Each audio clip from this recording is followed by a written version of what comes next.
Alright, let's see how easy this captures. The ultimate test of how easy this this session starts. Please be easy. Oh, it went to the wrong screen. What do you mean? Why did it load in my other monitor? Can I move it? There's in options.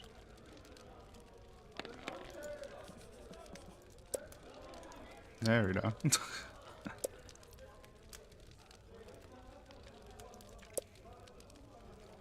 Boom. No, dude, it's not detecting. Oh, because it tabs out at the end. Okay, I know how to fix this. Boom. Boom. Boom. Boom. Okay, not bad. Not that hard to start.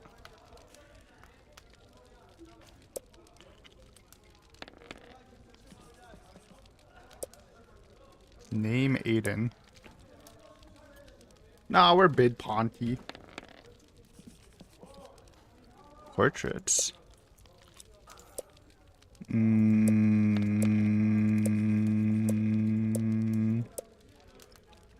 Muntut.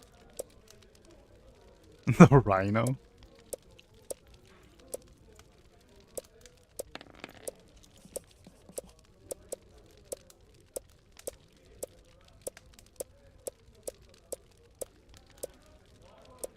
This one looks kind of cozy. Gee, is that a guy? I don't think that's a guy. We'll just go hooded dude. That's probably fine. Alright, welcome to the stream for live viewers, and if you're watching the VOD, welcome. We're gonna be playing some fighting fantasy? Fighting fantasy, that's what it's called. It's basically a choose your own adventure game, apparently a long running series. It's basically like solo D&D, I think. I used to like choose your own adventure books like as a kid, though those were more only choices, no actual gameplay mechanics. Well, this is again D&D, like dice rolling, pick up items, stat stuff. So it's fairly interesting. Every once in a while, I kind of feel like playing some D&D, and then it's like you gotta get people together and stuff. I don't actually have a lot of D&D experience. I just played, I did like 1 or 2 campaigns that never finished, and I was the DM, and nobody really knew how to play. We just had like we played with like stuffed rules, but it was fun. Now, I have loaded this game up, I think, last year, and it came with like 1 free book. Each of the books are like $5, so it's not even really hard to buy. They're like 20% off right now. And I just kept dying and I canned it. But after doing some research, apparently this one's just really hard. So I just bought like 2 of the easier and well-received ones, and we're just trying to go with this one. Because it's a forest. I like forest settings. Though people say this is really good, but apparently these are good for beginners, so we'll see how it goes. Yeah. Gallery, read, home. Very old looking, but these are like old books, so. I mean, the UI is what I'm saying. Also, bonus points. If I finish this, I can put it on my story graph. Counts as a book read this year. So we're min-maxing. Let's go. If I'm gonna do the 50 books this year. By the way, I did, for people in the know, I did read 40 books last year. I did hit the goal like right at December, so pushing 50. I feel like 50 is definitely the match, though. Then I have to like min-match like easier reads to hit the 50. So this will help. But yeah, let's try it. The Forest of Doom is a fighting. Also, you know, this is we read a lot of visual novels on this channel, so it kind of fits. We're still reading. The Forest of Doom is a fighting fantasy game book, an interactive adventure in which you are the hero. Me? Let's go. You can only win by choosing the correct path, finding equipment, avoiding traps, and surviving combat. You will need to be as wise as an owl and as cunning as a weasel to triumph over the challenges ahead of you. Before embarking on your adventure, you must determine your own strengths and weaknesses with a series of dice rolls. Leave it to the luck gods. You have been preparing for your quest by training yourself in swordplay to improve your skill and exercising vigorously to build up your stamina. So we're not a mage. I guess that made sense. Fighting fantasy. Well, I mean, fighting can be magic, but sounds more like physical stuff. Before making your rolls, you must choose from one of 3 difficulty settings. There's difficulty in a book? Wonder if that was in the real book. Probably. This gamebook has been designed for optimum challenge on an adventure difficulty mode. For newcomers to fighting fantasy, we recommend adventure or free read modes. For experienced readers already familiar with printed versions of this gamebook, we recommend hardcore hero mode. Well, it said it was designed for adventure difficulty. I usually don't like difficulties in games. I just like one difficulty, but we'll just play the optimum difficulty. Please note that the ending of Force of Doom has been... Did I just click? Wait, how do I go to the next page? Arrow key? Arrow key! Changed in hardcore here to make it harder. The ending? Harder? Yeah, that's like the final boss.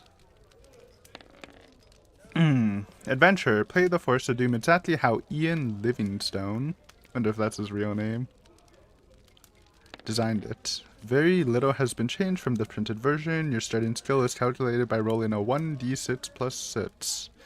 You're also given unlimited bookmarks, which act like placing your fingers between the pages. Free saving. Hardcore hero. Yeah, for the challenge. Cheat. Cheat. Play the Force Doom like an old school cheater. In free read mode, you roll your character exactly the same way you would in adventure mode, but you're given three extra options to help easily negotiate your way through the book. Rewind, free choice, and heal. These are accessed through the adventure sheet. You may use all 3 of these buttons. Okay. Rewind. You can move... Okay, this is just talking about the cheat stuff. Yeah, we'll just play adventure. You have chosen the adventure difficulty mode. Before continuing, you must calculate your initial stamina. Your stamina score reflects your general constitution, your will to survive, your determination, and overall fitness. The higher your stamina score, the longer you are able to survive. You must roll 2 dice and add 12 to the number rolled. I thought it was d6 plus 6. Oh, yeah. Okay, yeah, 2 dice, 2d6 plus 6 twice, 12. Okay. This is then entered in the stamina box in your adventure sheet. And whenever I get the urges to do these choose your own adventure and I look and it's like, oh, it's like a whole thing, I do kind of get demotivated because you have to like record stuff and stuff like this, but having it in a digital client, which I assume is automated, it'd be kind of silly if it wasn't, is definitely a bonus for me because I'm lazy. Okay, so we want, the max roll is 48. So give me 48. That is 18. What's the min? The min is 14, so that's pretty low, but it's alright. We're a frail dude. Skill. Your skill reflects your swordsmanship and general fighting expertise. The higher, the better. Your starting skill is determined by rolling 1 die and adding 6 to the number. Okay. 12 me. Made me glass cannon. Yo, let's go. Okay, wait. The run is saved. Luck. Your luck score indicates... Hi bro, have fun there. Thanks man. Appreciate it. Your luck score indicates how naturally lucky a person you are. Luck and magic are facts of life in the fantasy kingdom you're about to explore.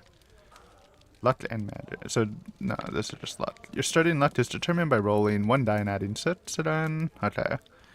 12 again? Okay. Not a very lucky die, huh? That is unfortunate. At least we got Matt still. In addition to your other starting equipment, you may take one bottle of a magical potion which will aid you on your quest. Each potion contains enough for one measure, so use it wisely. The potion of skill and strength will fully restore your skill or stamina points. So skill, I guess for like special moves, has a resource thing. The portion of fortitude will add 1 to your initial luck before fully restoring your luck points. Well, okay. So we have high skill. Strength is health. We're pretty low on health. But the fortune does add 1 mat, which is worth considering, I guess. Because the other ones are just full heals. They don't add to it.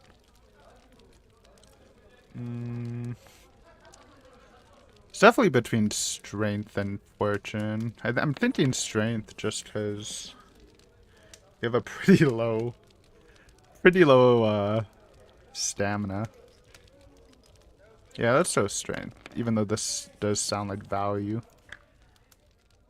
Let's try it. Equipment. You begin your adventure with a sword, leather armor, and a backpack containing provisions, food, and drink to sustain you during the journey ahead. Rationing your provisions is key to a successful adventure. They may be consumed at any time, excluding combat, by accessing the adventure sheet. Can't have a quick Sammy in the middle of battle. Each meal restores 4 stamina. Be sure to pay close attention to your stamina and restore it regularly. Your difficulty setting determines how many provisions you begin with. Adventurers and free readers start with 10, while hardcore heroes begin with 3. Okay, if I knew I had 10 food, I might have chosen the luck potion instead, to be honest. But that's alright. During your quest, you may encounter characters and the items that alter your 3 stores, stamina, skill, and luck. Usually these stores may only ever be restored to their initial amount. On very rare occasions, a particular page may grant an effect that defies this rule. Okay. So you can get like things that raise the mats. Aside from these occasions, some magic items may also allow you to exceed your initial stores. Once you have readied your equipment, you may begin. Oh, we got stuff. Hey, that's not who we chose. I guess it just comes automatically. We literally chose a different portrait, but that's alright.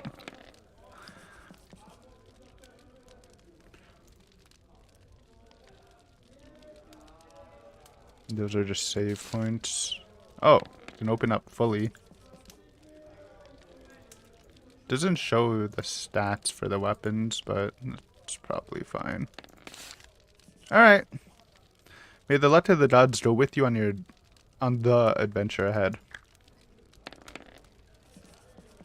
Alright, story time for reals. Oh, we have a map? Bid leg. You're an adventurer, a sword for hire, and have been roaming the northern borderlands of your kingdom. Having always spurned the dullness of village life, you now wander the lands in search of wealth and danger. Despite the long walks and rough outdoor life, you are content with your unknown destiny. The world holds no fears for you, as you are a skillful warrior, well practiced in the art of slaying evil people and beasts with your trusty sword. Not once during the last 10 days since entering the northern borderlands have you set eyes upon another person. This does not worry you at all, as you are happy with your own company and enjoy the slow, sunny days, hunting, eating, and sleeping. So we're a vagabond. It is evening, and having feasted on a dinner of rabbit, spit roasted on an open fire, you settle down to sleep beneath your sheepskin blanket. There's a full moon, and the light sparkles on the blade of your broadsword, skewered into the ground by your side. You gaze at it, wondering when you will next have to wipe the blood of some vile creature from its sharp edge. These are strange lands, inhabited by weird and loathsome beasts, goblins, trolls, and even dragons. As the flame of your campfire gently dies, you begin to drift asleep, and images of screaming green-faced trolls flitter through your mind. Not a great dream. Suddenly, in the bushes to your left, you hear the loud crack of a twig breaking under a clumsy foot. You leap up and grab your sword from the ground. You stand motionless, but alert, ready to pounce on your unseen adversary. Then you hear a groan, followed by a dull thud of a body falling to the ground. Is it a trap? Slowly, you walk over to the bush where the noise is coming from and carefully pull back the branches. You look down and see a little old man with a great bushy beard, his face contorted with pain. You crouch down to remove the iron helmet covering his balding head, and notice 2 crossbow bolts protruding from the stomach of his plump, chainmail-clad torso. Picking him up, you carry him over to the fire and stir the dying embers into life. After covering him with the sheepskin blanket, you manage to get the old man to drink a little water. He coughs and moans. He sits up, rigid, eyes staring fixedly ahead, and starts to shout, "I'll get them, I'll get them, don't you fear. Gillibrand, Bidlade is coming to bring you the hammer. Oh yes, indeed I am, oh yes." Okay, it's a dwarf. The dwarf whose name you presume to be Bidlade. Hey, we're perfect company. Bid Ponky and Bidlade is obviously delirious from the poison-tipped bolts lodged in his stomach. You watch as he slumps down again to the ground, then whispers his name in his ears. His eyes stare unblinkingly at you, and he again starts to shout. "Ambush! Look out! Ambush! Ada! The hammer! Take the hammer to Gillibrand! Save the dwarfs!" His eyes half close, and the pain seems to ease a little. And as the delirium subsides, he speaks to you again, in a low whisper. "Help us, friend. Take the hammer to Gillibrand. Only the hammer will untie our people against the trolls. We were on our way to Darkwood in search of the hammer, ambushed by the little people. Ambushed by the little people. Maybe goblins? I don't know if there's gnomes, but I think of gnomes when I hear little people. Others killed. The map in my pouch will take you to the home of Yaz Tramo, the master mage of these parts. He has great magics for sale to protect you against the creatures of Darkwood. Take my gold. I beg you to find the hammer and take it. To Gillibrand, my lord of Stonebridge, you will be rewarded well." Bidlade opens his mouth to start another sentence, but nothing comes out except his last dying breath. You sit down and ponder Bidlade's words. Who is Gillibrand? Who is Yaz Tromo? What is the fuss about the dwarvish hammer? You reach over to the still body of Bidlade and remove the pouch from the leather belt around his waist. Inside you find 30 gold. I don't know if that's a lot, but we'll take anything. And pieces of a map.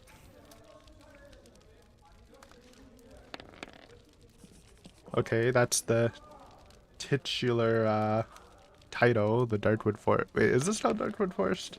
I think it is. I forgot already. And that's the bridge. No, wait, this is where we're going. And we enter through there. Okay.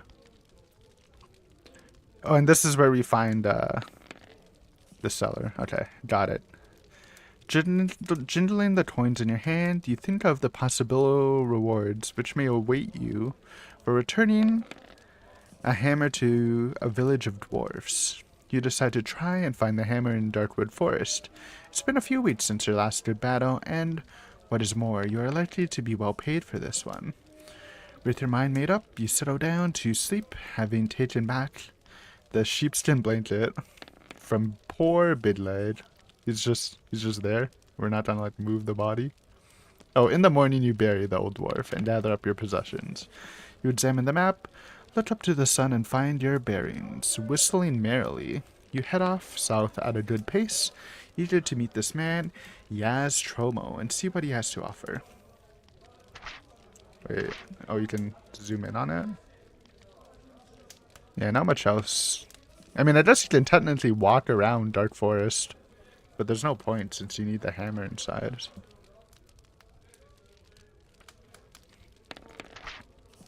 Now turn over. Your walk to Yaz Tromos takes a little over half a day, and you arrive at a stone tower, dirty and hungry. It's a cool looking tower. Oh, it's dope. I was gonna say dank. I was trying to find a different word. It looks pretty dope.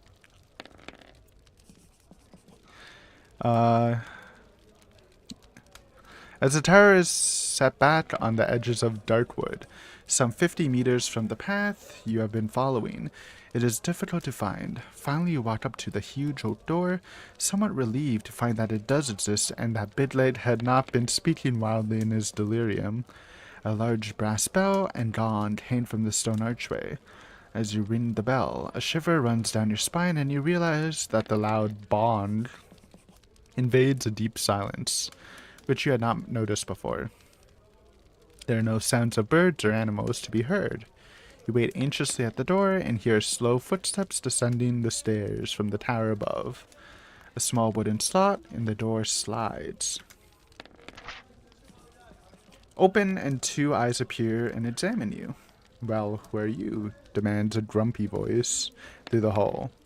You answer that you are an adventurer in search of the master mage Yaz Tromo, intending to purchase magical items from him to combat the creatures of Darkwood Forest. "Oh, well, in that case, if you are interested in buying some of my merchandise, you had better come up. I am Yaz Tromo." He turns slowly and climbs the stone stairs. Will you follow him up the stairs? Draw your sword and attack him. No, we'll follow him. Don't really want to try to kill a master mage. I mean, he turned around, so. But it's alright. We're a good boy. For now. You follow the huffing and puffing old man in his tattered robes up the spiral staircase to a large room at the top of the tower. Shelves, cupboards, and cabinets line the walls, all filled with bottles, jars, weapons, armor, and all manner of strange artifacts. Yastromo shuffles past the general clutter and slumps down in an old oak chair. He reaches into his top pocket and pulls out a fragile pair of gold-rimmed spectacles. Placing these on his nose, he picks up a piece of slate and chalk from a table next to his chair and begins to write frantically. He then hands you the slate. Do we know what these do? I don't want to buy something if you don't know what it does. I mean, wait, is there more? Oh, there's way more.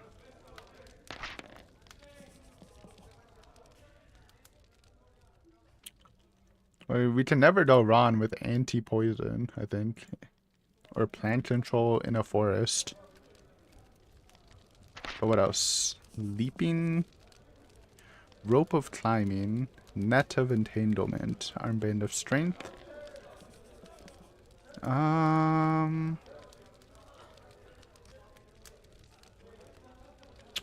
He tells you that all the instructions for use are clearly written on the labels attached to the items. Together with their suggested use, he sighs and tells you that unfortunately the magic in the items only works once, but they're the best you can buy for money.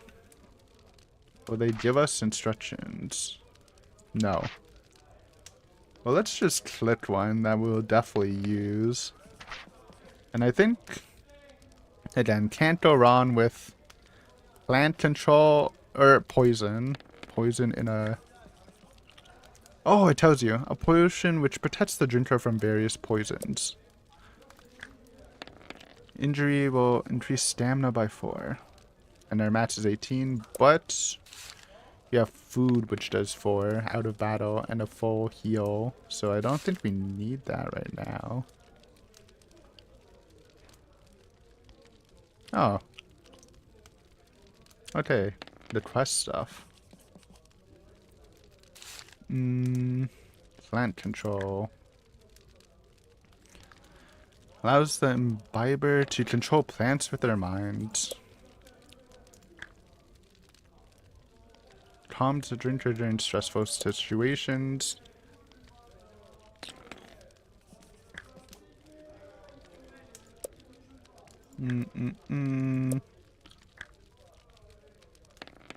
Useful against undead creatures. They haven't mentioned any, so I don't think we need that.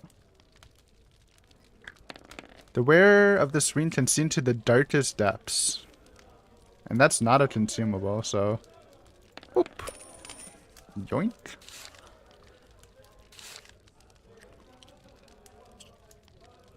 Oh, I guess we don't actually put it on. Get out of here. Like, that sounds good to me. Leaping. Brown leather boots that magically help you jump higher. Help you with climbing.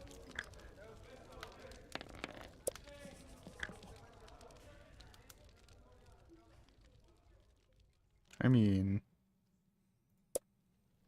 I guess if they're not equipment, maybe they are still one use. Even though, like, how would a ring of light be one use? I guess it just lights up once.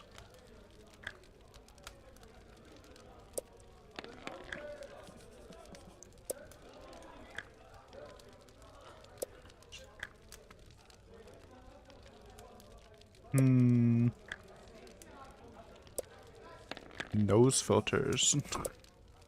Okay, I mean, we'll probably just spend our money. There's not really a reason to. I don't think there's gonna be a shop inside the forest. There could be. Plant control sounds useful. I'll just buy like one of each. What was Stonus? Sure. I mean, it sounds fine, right? I won't buy the holy water though.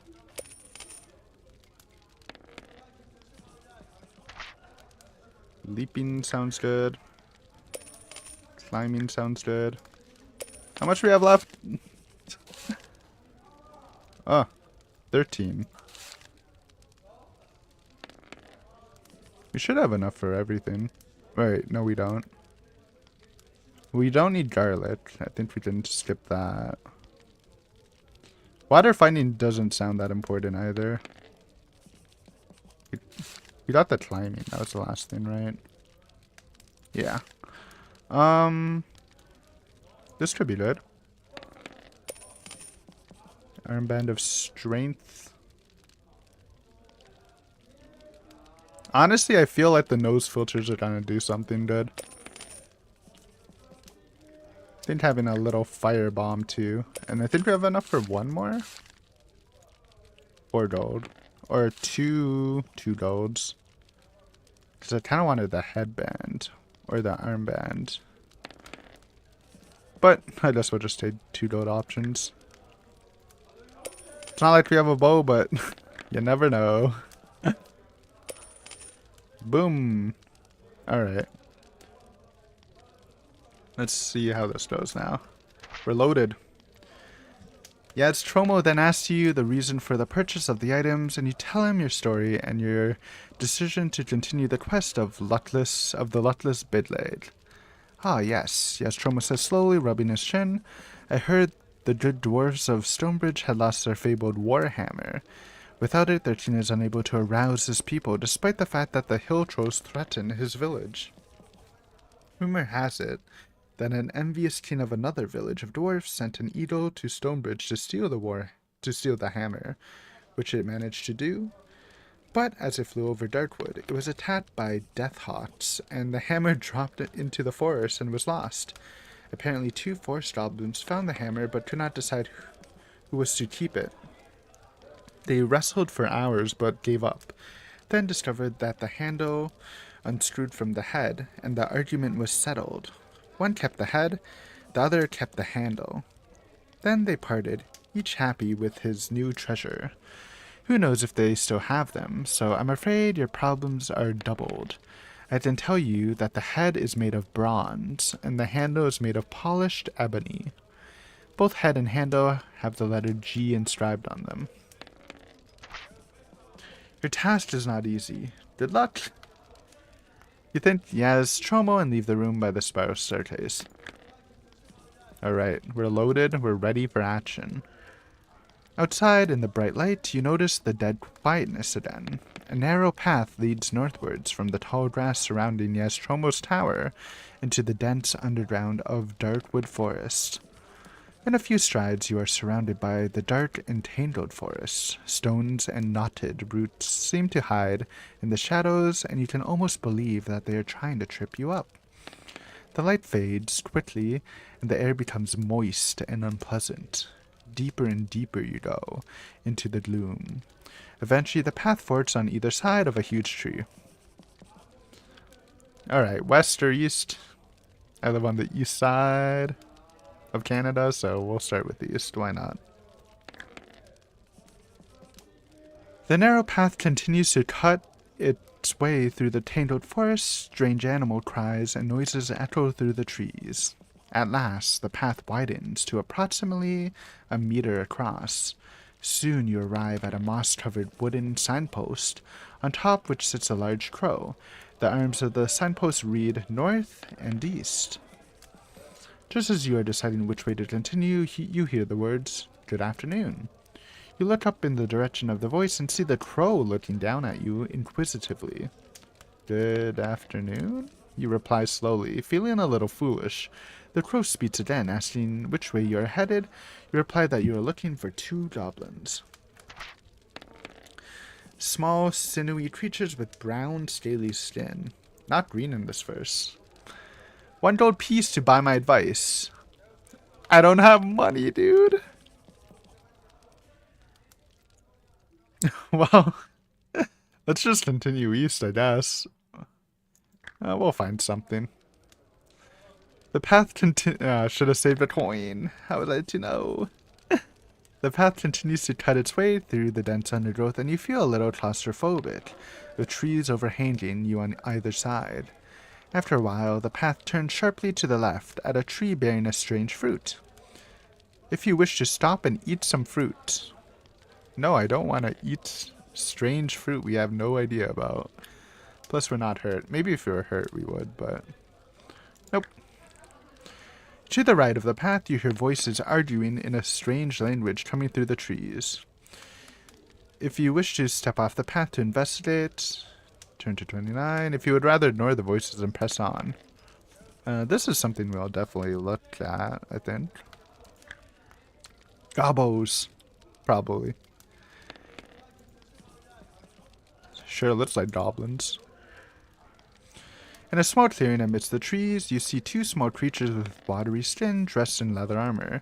They appear to be arguing who should be in charge of the rabbit, which is being spit roasted over an open fire. On seeing you, they cease their argument and draw their short swords. You're going to have to fight the orcs advancing toward you. Oh, not goblins. Interesting. Okay. You must fight. If you win the battle, turn. If you wish to escape during the battle, you may do so by running back. If you're killed by either of the 2, you die. Alright. First orc. Fight. Sure. Owned. Absolutely destroyed. Fight.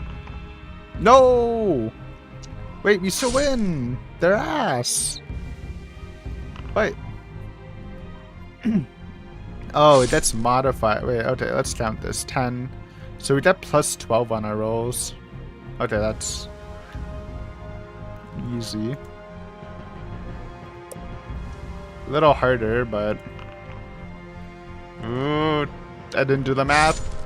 We're pumping. So we should just auto-win these.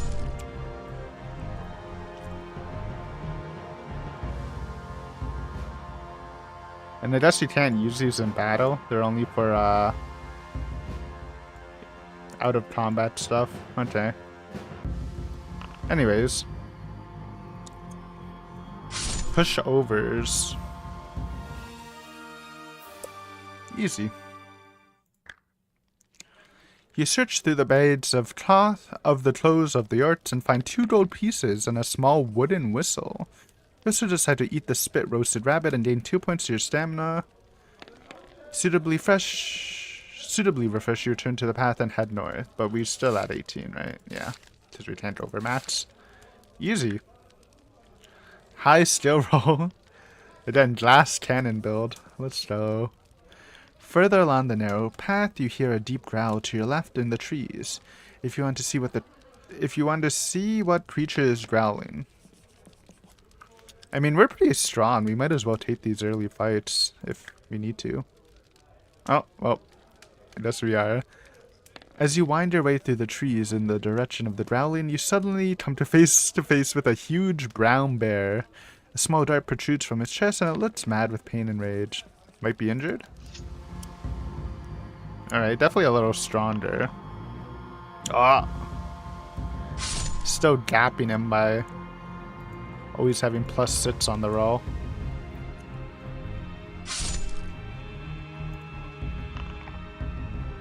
So we can only lose if he gets like a high roll and we got really low. Bye-bye. The bear killer. Let's go. You notice that the small dart that protrudes from the bear chest is made of silver? Who the fuck's shooting it with pricey darts? What the heck? That seems unnecessary. Some rich guy. Rich hunters.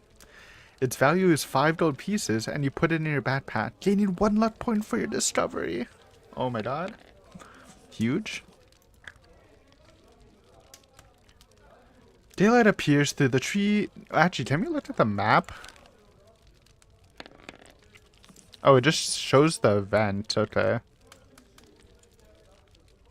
Interesting.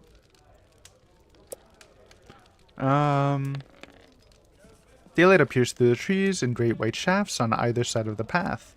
The forest is thinning out. Soon the path leads out of the trees to a large plain with tall grasses.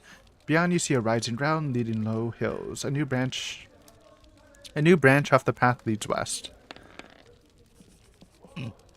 So if you go west, we leave the forest, is what they're saying?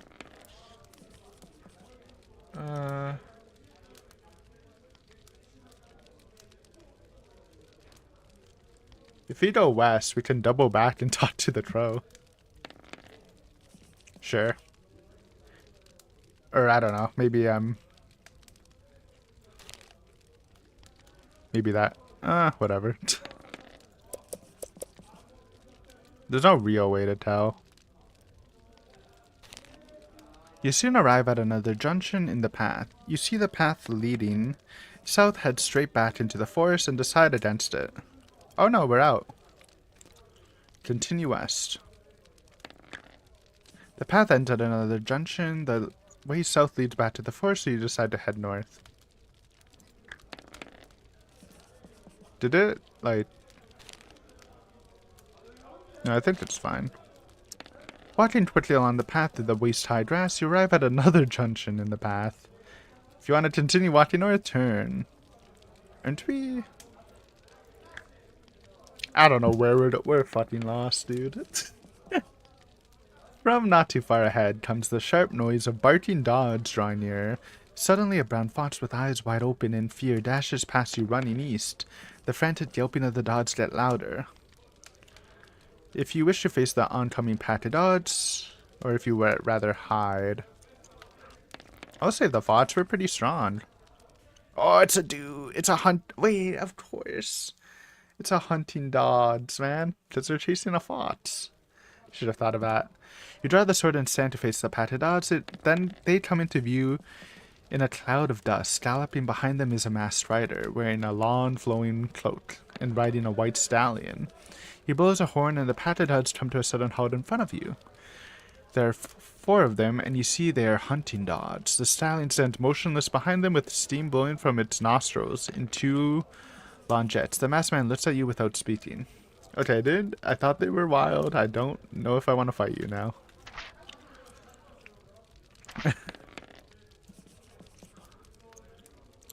Okay, we can talk it out. Yeah, we'll definitely just talk to him. Why would we just kill it? He's just hunting, dude. You nod your head at the masked rider and bid him good day. He nods back but says nothing. You tell him of your quest to help the dwarves of Stonebridge. He then jumps down from his mount, throws back his cape, and extends his right arm to shake your hand. You see that each of his fingers is adorned by a large gold ring.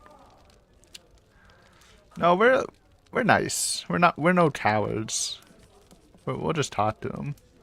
I don't need it. I don't need to loot him.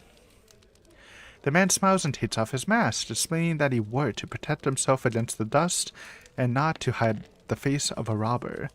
You sheathe your sword and relax a little. The man tells you that he is a hunter and that the best game in all of the northern borderlands can be found on this grassy plain within Darkwood Forest. He says that his hounds were chasing a wild boar, then when they lost its scent and picked up that of a fox mistakenly. He warns you of some of the dangerous beasts that lurk within these parts, and finally says, and if you're going to spend the night in Darkwood Forest, you might need some of this. See, he's a nice dude. I don't know, in, like, since I don't play a lot of these, but in, like, normal RPGs, I usually don't just kill people for no reason. Just seems like a waste, dude. This guy's gonna give us something. No more knowledge added. We have 2 gold. We're rich. Get out of here. He dropped some belladonna into your hand and jumped back on his stallion. You thank him, and then, with a sudden blow of his horn, the dogs run off east. He turns and waves to you before galloping off in pursuit. You put the belladonna into your backpack and set off west. Do we know what that's a belladonna? Too bad it doesn't tell you.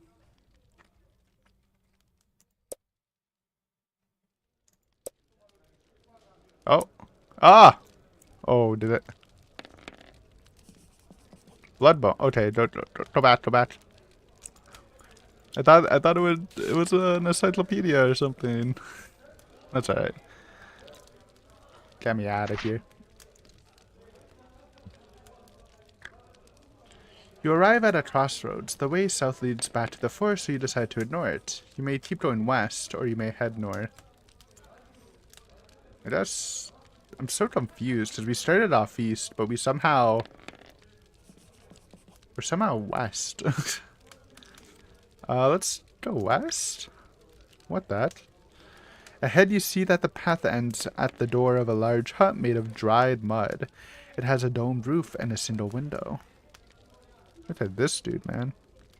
It's looking kinda gross, but I think those are just normal muscles. You peer through the window and see a large man with dark skin sitting at a table in the middle of the hut. He is bare-chested and flexing the muscles of his arms. If you wish to enter the hut, turn to 209. We would rather return to the junction. Now let's talk to Buffman, the flexer. As you enter the hut, the big man smiles. He looks pleased to see you and starts to speak in a deep voice. Welcome, stranger. My name is Quinn, and I earn my living by my arms. Would you care for a little wager, perhaps at arm wrestling? If you wish to accept the challenge, turn to 28. If you wish to decline his offer, you politely refuse and return to the junction path. Now, if it was based purely on skill, we would go for it, but our stamina is so fucking low since we low rolled. I believe they said stamina was constitution, right? In general, not just HP, so I think we just lose this. So I'm gonna leave. Yeah, I don't think we win that. Though I guess there was no...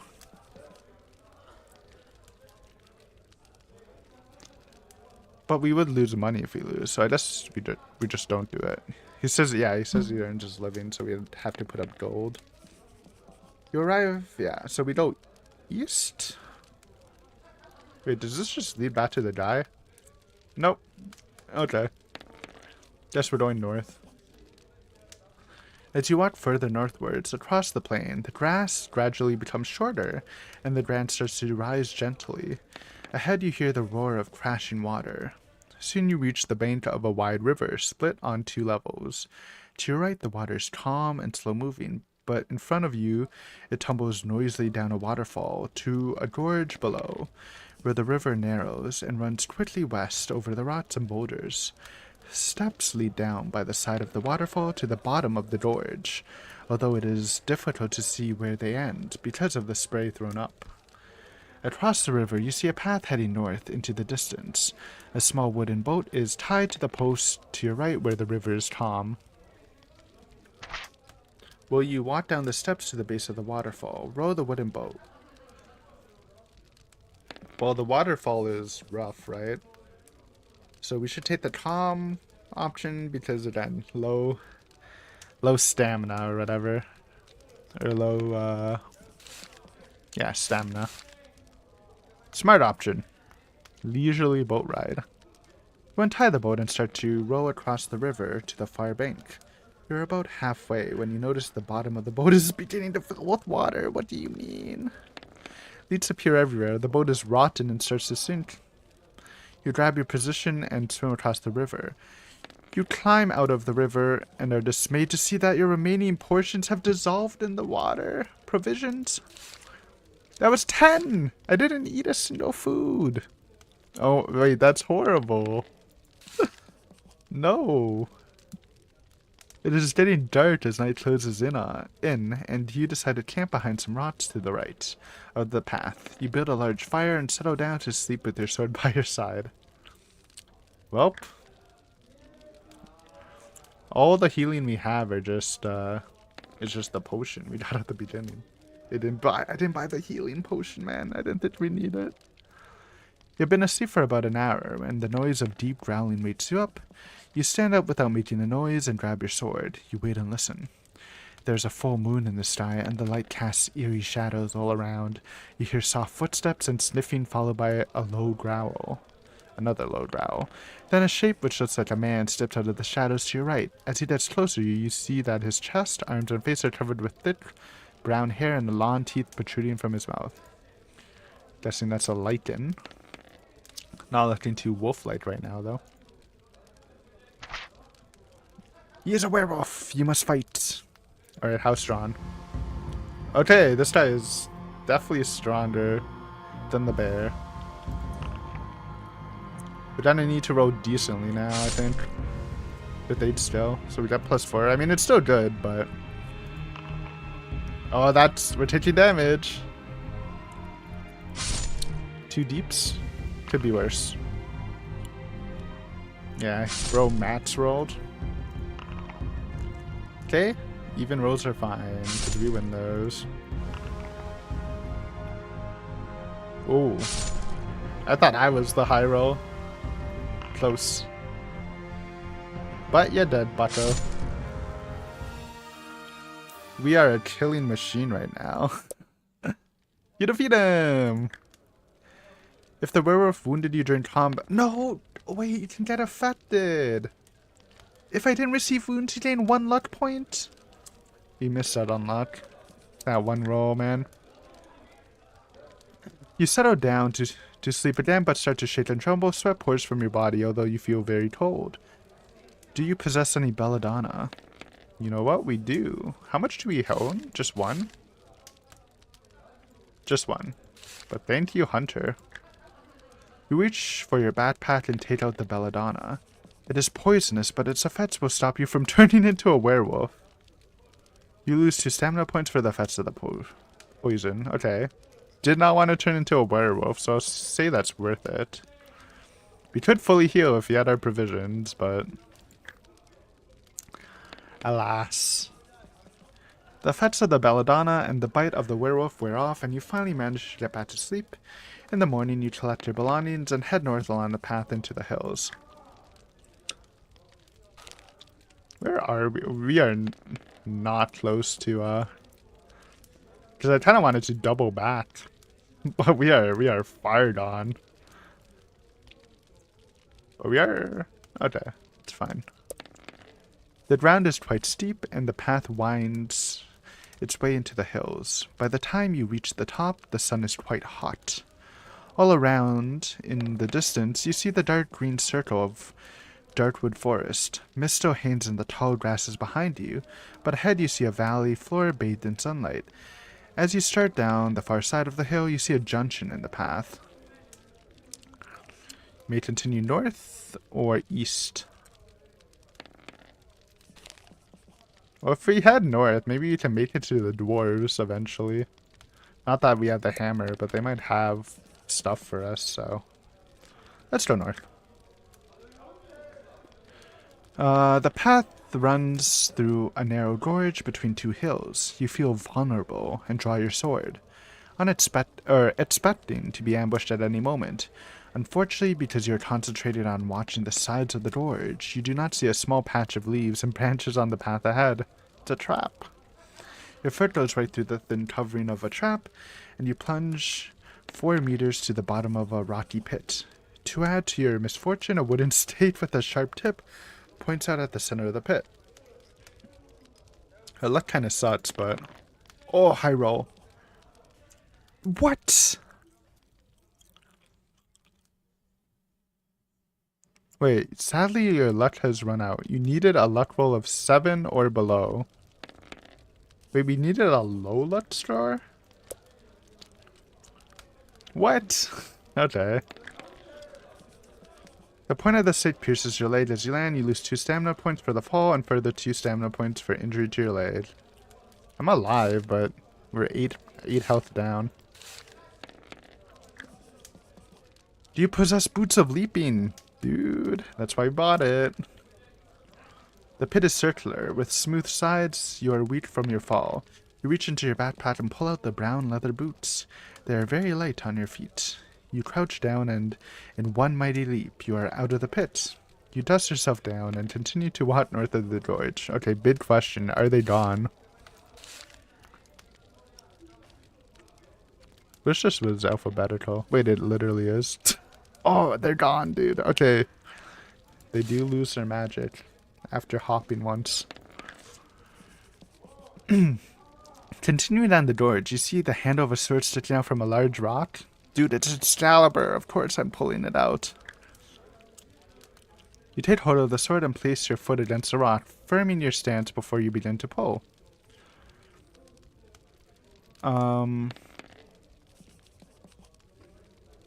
So we have 2. Equal or less than your current skill store. I mean, that's... Yeah, it's impossible to lose this because our skill store is really high. Ah, that's a high roll, too. Nice! New sword just dropped.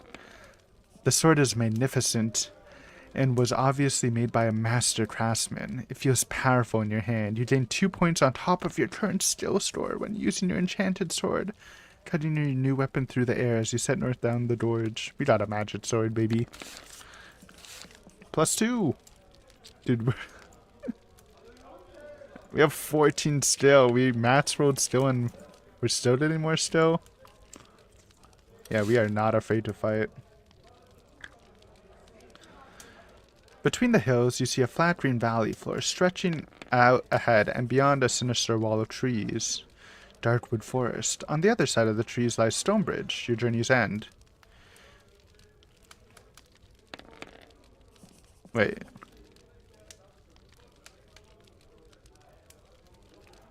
It doesn't say which is which. Am I crazy?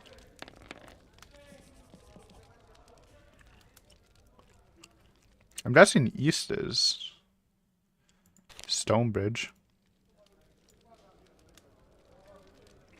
But we don't have the shit. Whatever, let's go east.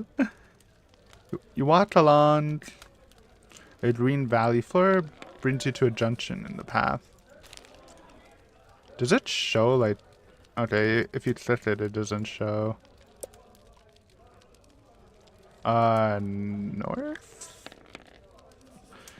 To the left of the path, you notice a large mud pool bubbling loudly. Steam rises from the thick bubbles breaking on the surface. You may throw a gold piece, if you have one, in the mud and make a wish.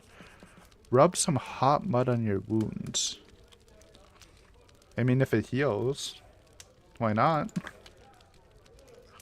Your wounds heal before your eyes due to your magical properties of the mud, +4 stamina points. That's actually so good for us. Feeling much better, you set off north on the path.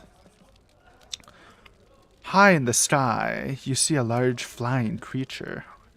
It is certainly bigger than any bird you have ever seen. As it comes closer, you draw your sword. It screeches loudly, and you can see its long head and mouth full of sharp teeth. Its green skin is reptilian, and its wing span some 5 meters. There's nowhere to take cover on the valley floor. You must fight the pterodactyl. What that? Luckily, we have... He has 8. We have 14. So we have such a good... Oh wait, he has 7. Yeah, he's gonna need some crazy rolls if he's gonna beat us. And we're gonna need some real bad ones, so we should win the fights at least.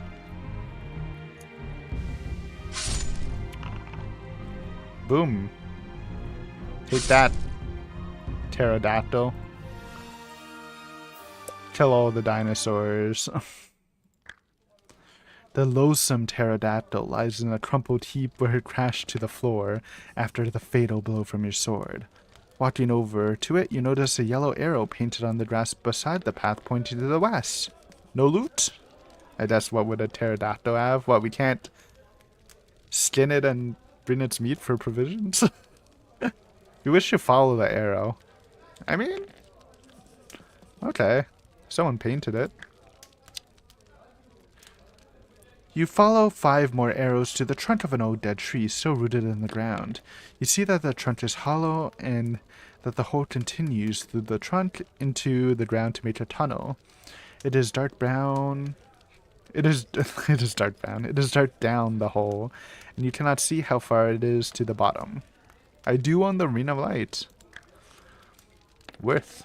The light from your ring pierces the murky depths of the tree trunk and the tunnel below. You see a gold medallion hanging from a silk ribbon within your reach on a wooden peg inside the tree. It is worth 5 gold pieces. The ring was either 2 or 3, so profit. You put it in your backpack. The bottom of the tunnel is some 5 meters down. I do possess, dude. We're going deep. We're going underground. You take the rope of climbing out of your backpack. As if it knows what to do, it wraps itself around the top of the tree trunk and descends the hole into the tunnel below, inviting you to climb down. Yeah, we're going, bro. I'm down. You climb down the rope to the tunnel below. Soon your eyes become accustomed to the dark, and you see that the tunnel is only 1 meter high. You must crawl along it on your hands and knees to explore it. 69. Could be goblins, though. Yeah, I think the orcs looked a little more... Funnily enough, the orcs looked a little more goblin-y, so... We found a shroom plantation.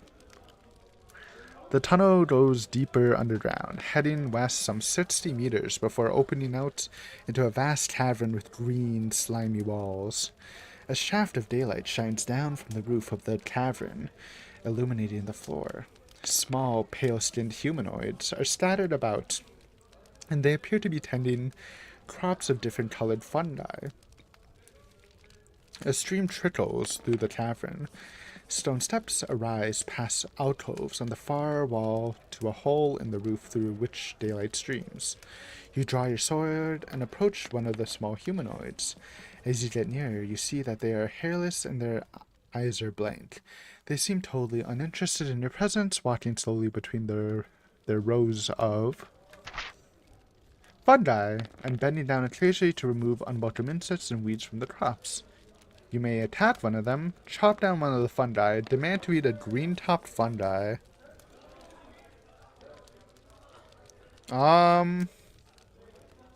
Okay.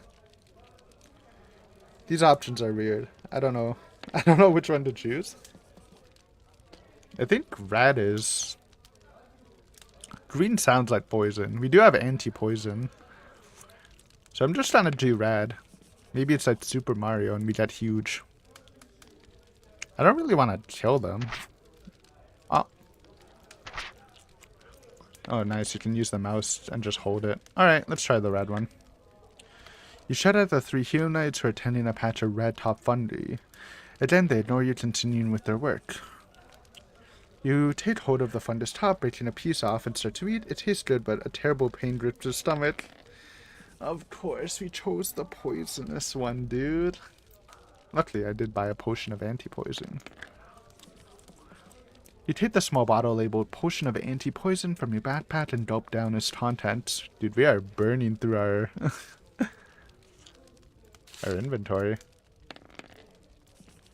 Oh my god. Yeah.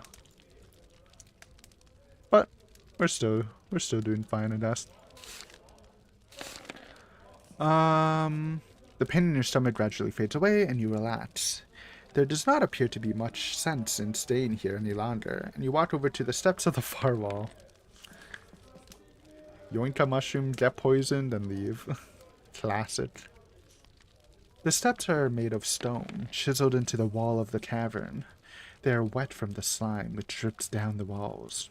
You see that there are 3 alcoves leading off the steps into the cavern wall at various intervals up the roof.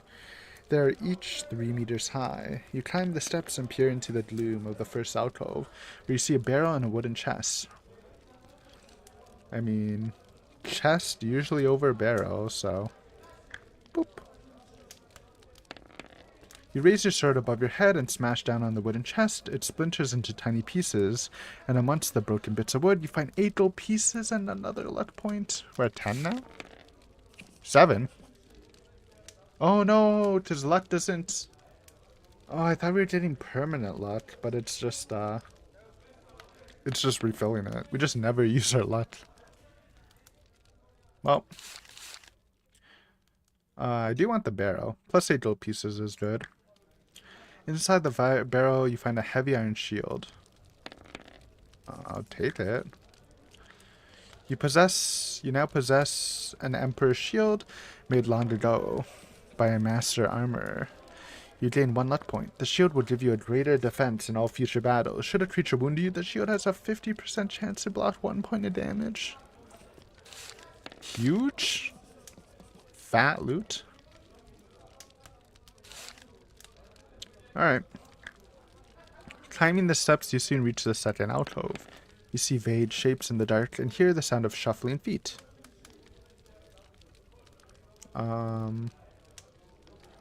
Let's go to the alcove. We're not afraid to fight.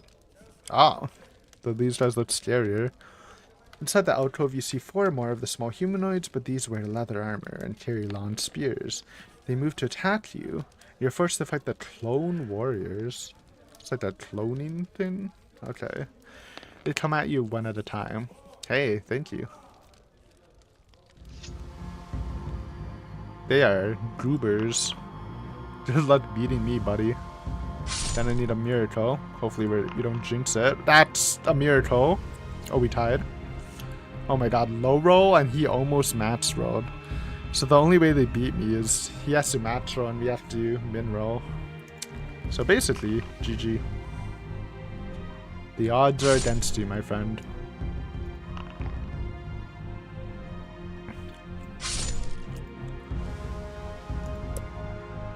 Little better, but less tanky.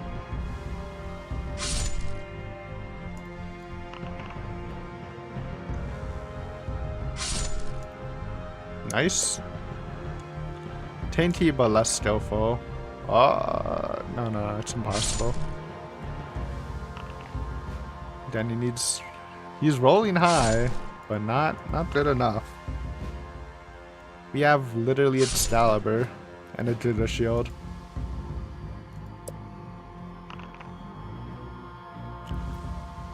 We are the chosen one. Max roll. Oof. Goodbye. Just you know, put some flavor into it. Just mowing these guys down, no problem. I don't know why they're fighting one at a time, but shouldn't have been cocky.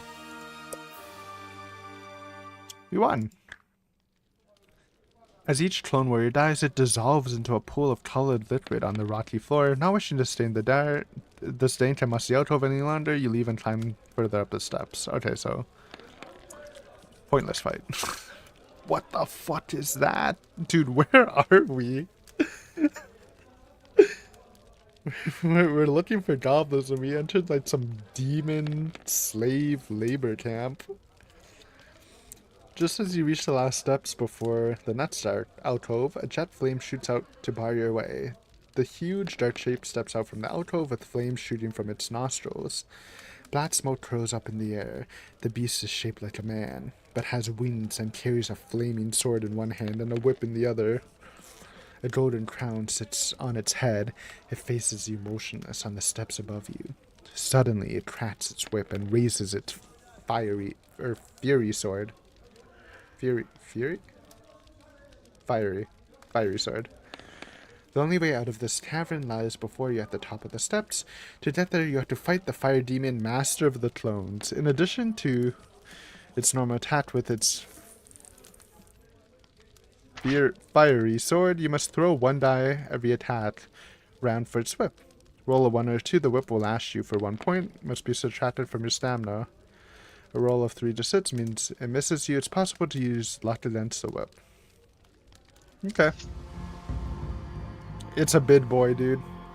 We are kind of even. No! Emperor's shield. Ouch. No, dude! I'm popping luck. Max luck roll. What do you mean unlucky? Wait. Why is more luck worse? Oh wait, no. I think I rolled against star luck. Whatever, that owned. And dodging the whip. Some movement.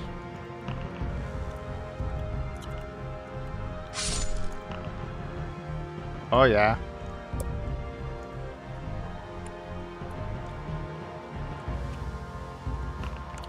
I think our luck's too low, so we just gotta do it the classic way. Go for the deeps. Nice. You got a lucky hit the first time, but we're locked in. Did I use something to roll twice? Oh, tie? Weapon clash? Stop re-rolling. It rolled 3 times? Nice whip, brother. Freeing the clones! Why are you okay, why? It's dead, though. Cheat. Cheat. Why cheat?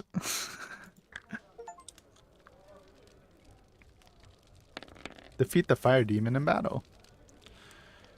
In its dying throes, the fire demon is engulfed by its own fire. You step forward and grab its crown as it slumps to the ground in a smoldering heap.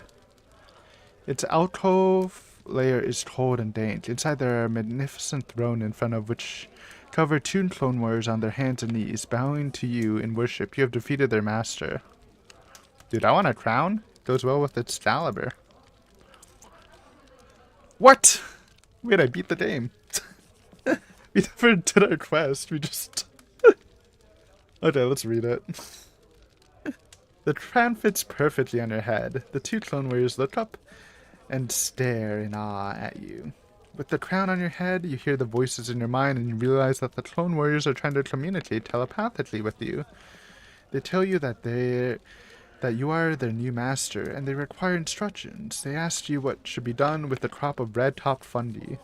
You decide that you do not want to be master of the clone warriors and raise your hand to your head to remove the crown. With horror, you see that the skin on your hands had withered and darkened dramatically. You try to take the crown off your head, but it will not move. It is evil and has found a new host in you. Gradually, your features change as you adopt the shape and color of a fire demon. Your new destiny is determined and your adventure ends here. Well, at least we won, even though that's a bad end. Let's go! Total victory, baby. That was pretty fun. That was pretty fun. I mean, we just go again. It's only been an hour. If a full playthrough only takes an hour, then we go again. Maybe we'll speed read a bit through stuff we've already seen though.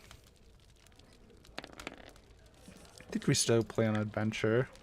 Alright. High roll? Last time we low rolled. That's a 7. 7 from 12. That's like in the middle. It's better. It's +1. High still, high still, high still. Wait. Yo, we we got the match still again. Always pumping. High luck this time? Better luck. Okay, better stats overall. This time I will take a fortune, I think. Because it gives us mat stats, so. Joink.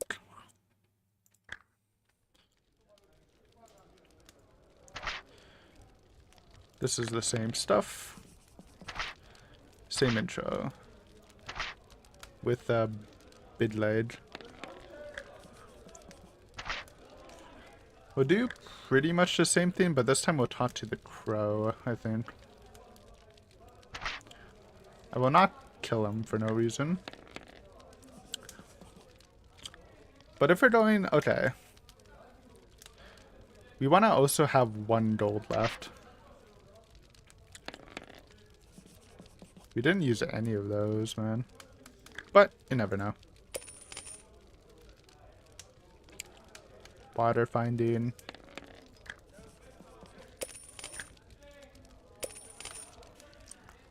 Boots of leaping.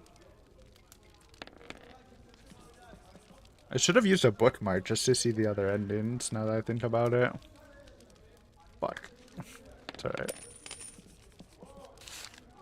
Did I grab the boots? I didn't. Like, they just seem generically kind of good.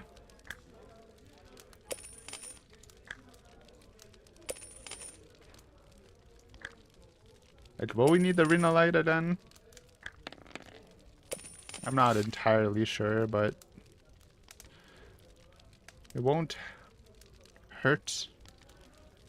It won't hurt to have. Didn't I have the stillness? Did we? No. Let's. How much gold do we have? 8. So let's grab. Get out of here. Grab the stillness. And we can grab 2 4-cost ones. Do we have the gloves? Gloves on water finding? We do have the rod already.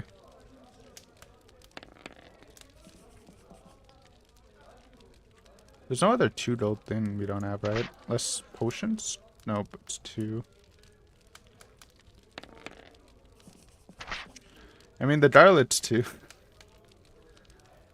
Garlic and gloves.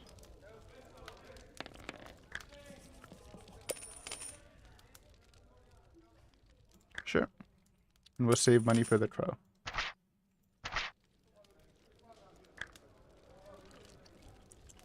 We'll go east again, but this time we will take the crow's advice. You put the gold piece on top of the signpost as requested by the crow, which it says go north. Okay, we did go the wrong way before. You ask the crow why it needs gold pieces, and it replies it needs 30 gold pieces to pay Yas Tromo back, to turn back into a human again. You bid the crow farewell. I will go north this time. Walking along the path, you hear footsteps and arguing voices ahead of you. I will meet them, because we are stronger then. Oh my god, look at these guys.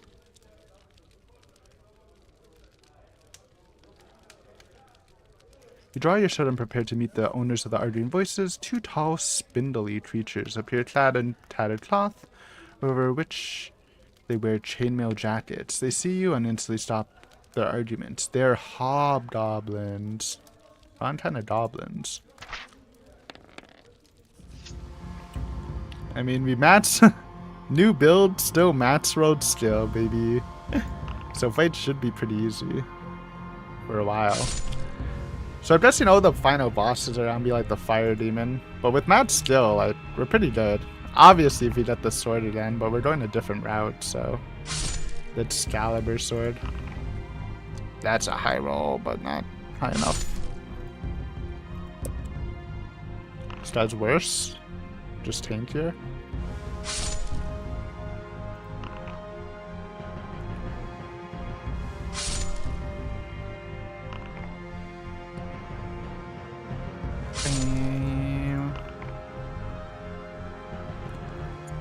Oh my god. Still diff. Still diff. Give me your loot. You search through the pockets of the hobgoblins and find 3 gold pieces, a tiny brass flute, and 2 maggot-ridden biscuits, which will restore 1 stamina each. There's also a necklace made of mouse skulls around one of their necks. Wait, we got a shit ton of loot. To the left of the path, you notice a large hole in the ground with a diameter of some 3 meters. Walking over the edge of the hole, you see it sloping off into the depths of the earth. Well, we went into a hole once. Let's go again. We do have rope and the lights, if we need it. As you descend into the hole, you notice large amounts of slime secreted by some huge creature. Now let's go deeper. I thought it was gonna be a giant snail. That's a worm. The slope is steep and you slip on the slime, tumbling head over heels down the hole to the bottom into a large earthen cavern. You jump to your feet and are alarmed to see the shiny tip of poison barb on the tail end of a huge stinged worm. Ew. The stinged worm is about 5 meters long. Honestly, not as big as I thought it was going to be.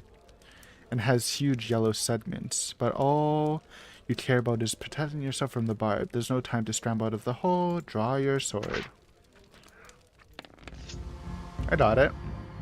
Nice stats, bucko. Easy. I wouldn't call 5 meters. Well, I mean, it's huge, but in the picture it looked way bigger.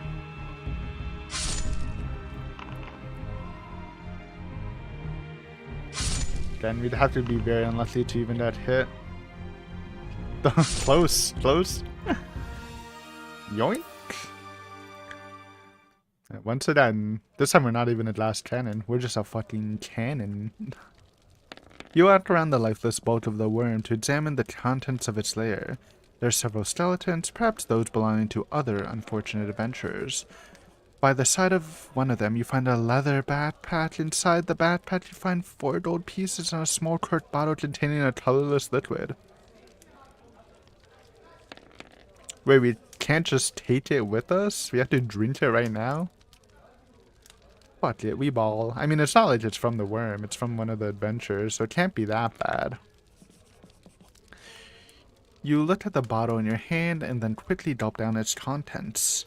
You wait several seconds for some reaction, but nothing happens. However, when you come to pick up your sword,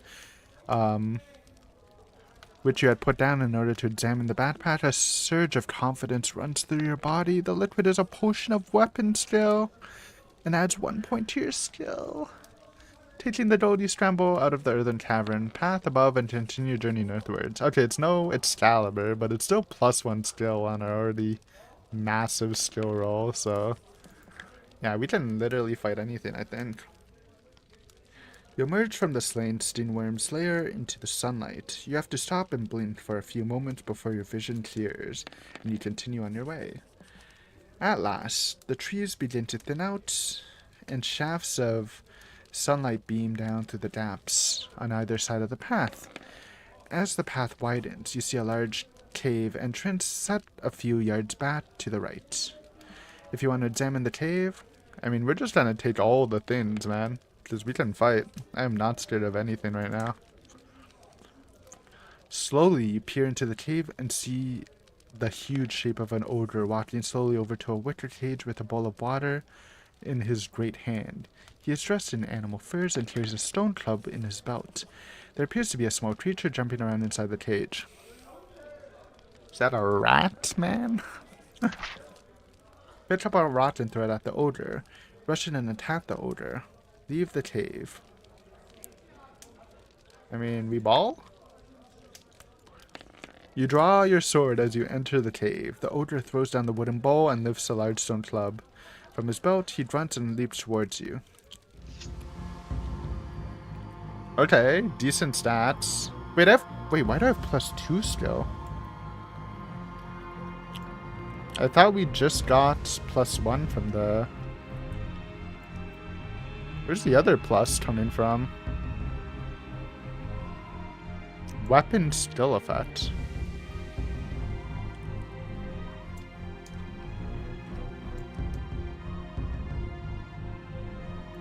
I don't know, but apparently we have the same skill as when we added Excalibur, so... Good luck. Good luck, have fun.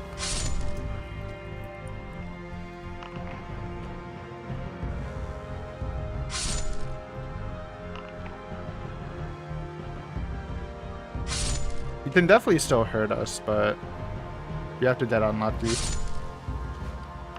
Average rolls, we should just win. Yeah. Just weaving and slashing. Oh, that might hurt us. It doesn't hurt us. Aw. Sorry, Ogre. We're the Giga Adventurer. Loot. As Ogre thumps to the ground, the creature in the cage jumps around even more frantically than before. Do you take a closer look at the creature in the cage? Search the contents of the cave. I mean, I want the loot, but let's look at him first. Hopefully we can come back. If inside this cage is a small, sinewy creature with brown, scaly skin and is jumping up and down. He is a goblin. Round his neck hangs a black, shiny rod. Wait, it's part of the hammer. Let's go. Give me it. He'll lock the door and step back. Drawing your sword in case the goblin tries to attack you, he picks up a wooden stool and waving it in the air, hits the door open and charges at you screaming. Oh, don't worry, bro. You're welcome for saving your life.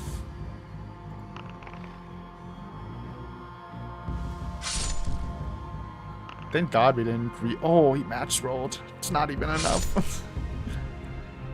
Thank God we looked at the gobbo instead of greeting for the cave stuff. Oh, we did go back. Let's go. Oh! Find the handle. You bend down over the lifeless body of the mad goblin and examine the rod around its neck. The rod is made of ebony, and there is a screw thread at one end. You are excited to see the letter G neatly inscribed at the other end of what must be the handle of the dwarvish warhammer. And we gain a luck, which we just never use. Yeah, and we can loot the cave. There's not much of interest to be found in the cave. A straw bed, stone jars, a table, and a chair are all that is immediately visible. But on a stone shelf above the bed, a small silver box catches your eye. I want it. Why not? You gently prise the lid of the box, but as you do, yellow gas escapes and envelop your face. That's why we bought the nose plugs. Value. The gas is toxic and your eyes start to water. You hold your breath long enough to find the nose filters and slip them into place inside your nostrils. You inhale tentatively, but all is well. After a while, the gas cloud around your face fades away. You put the silver box in your backpack. Wait, did we even get anything, or is it just a box full of something poisonous? I mean, it could be useful eventually. Walking along the path, you do not notice a rope noose hidden beneath some fallen leaves ahead of you. Another trap. Your foot catches in the noose, and suddenly you are hauled in the air by the rope, which is tied to a sponge tree. In a second, you are hanging upside down, suspended by your trapped foot. Last time we had min-rolled luck, but we have 10 this time instead of 7, so... 7? You're lucky. Also, now I just realized what the luck is. So we're not rolling for luck, it's rolling against our luck. I just didn't put that together. Nice.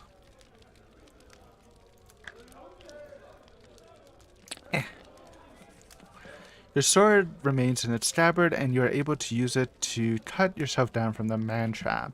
You get to your feet and curse, brushing dirt from your clothes with your hands. You're tempted to wait around to discover who set the trap, but decide against it. You continue northwards. You notice a knotted vine hanging down to the ground from a tree on your left. You look up and see a roughly made treehouse amid the branches. Yeah? Oh, that's a werewolf, I think? You reach the top of the vine and scramble on a wooden platform. A sheet made from leaves and ferns covers the entrance to a small, covered living area. As you approach, the sheet is thrown back, and from behind it steps a large and hairy ape-like creature wearing only an animal hide loincloth. He is holding a large bone in his right hand and grunts at you. He is an ape man. He looks exactly like the werewolf, though. I will kill him. Again, we are killing people. What? The ape man is very agile around the tree, and you have difficulty brandishing your sword. You lose 2 attack from your attack strength. Well, that's a little scary. So really, our skill is... Wait, why is our skill down? We used to have +2. It must have been a temporary buff, I guess. So we're really at 10, which is still better, but it's actually a pretty close fight. And that's not helping. Ow. Maybe it's worth... What? Oh, you're lucky. Take 1 less damage. Okay. I hope that just procs whenever. I guess we'll see if we lose a roll. Ah, we definitely lost that. 1 less damage. We're at 19, we took 2-7. Okay.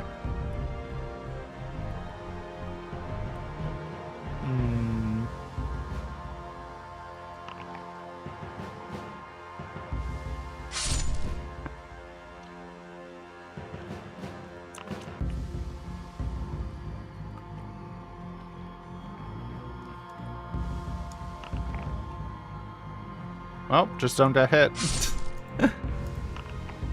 Don't get hit, baby. Slightly tougher fight, but we'll take it. You step over the body of the ape man and enter his living area.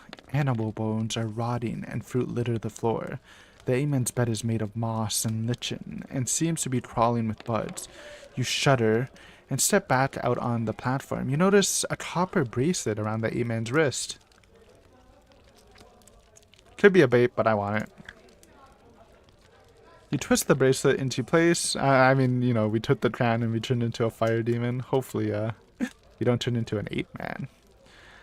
A powerful feeling surges through your arm and makes you jump. Your arm feels strong. You now possess a bracelet of skill, which adds 1 point to all future rolls when computing your own attack strength.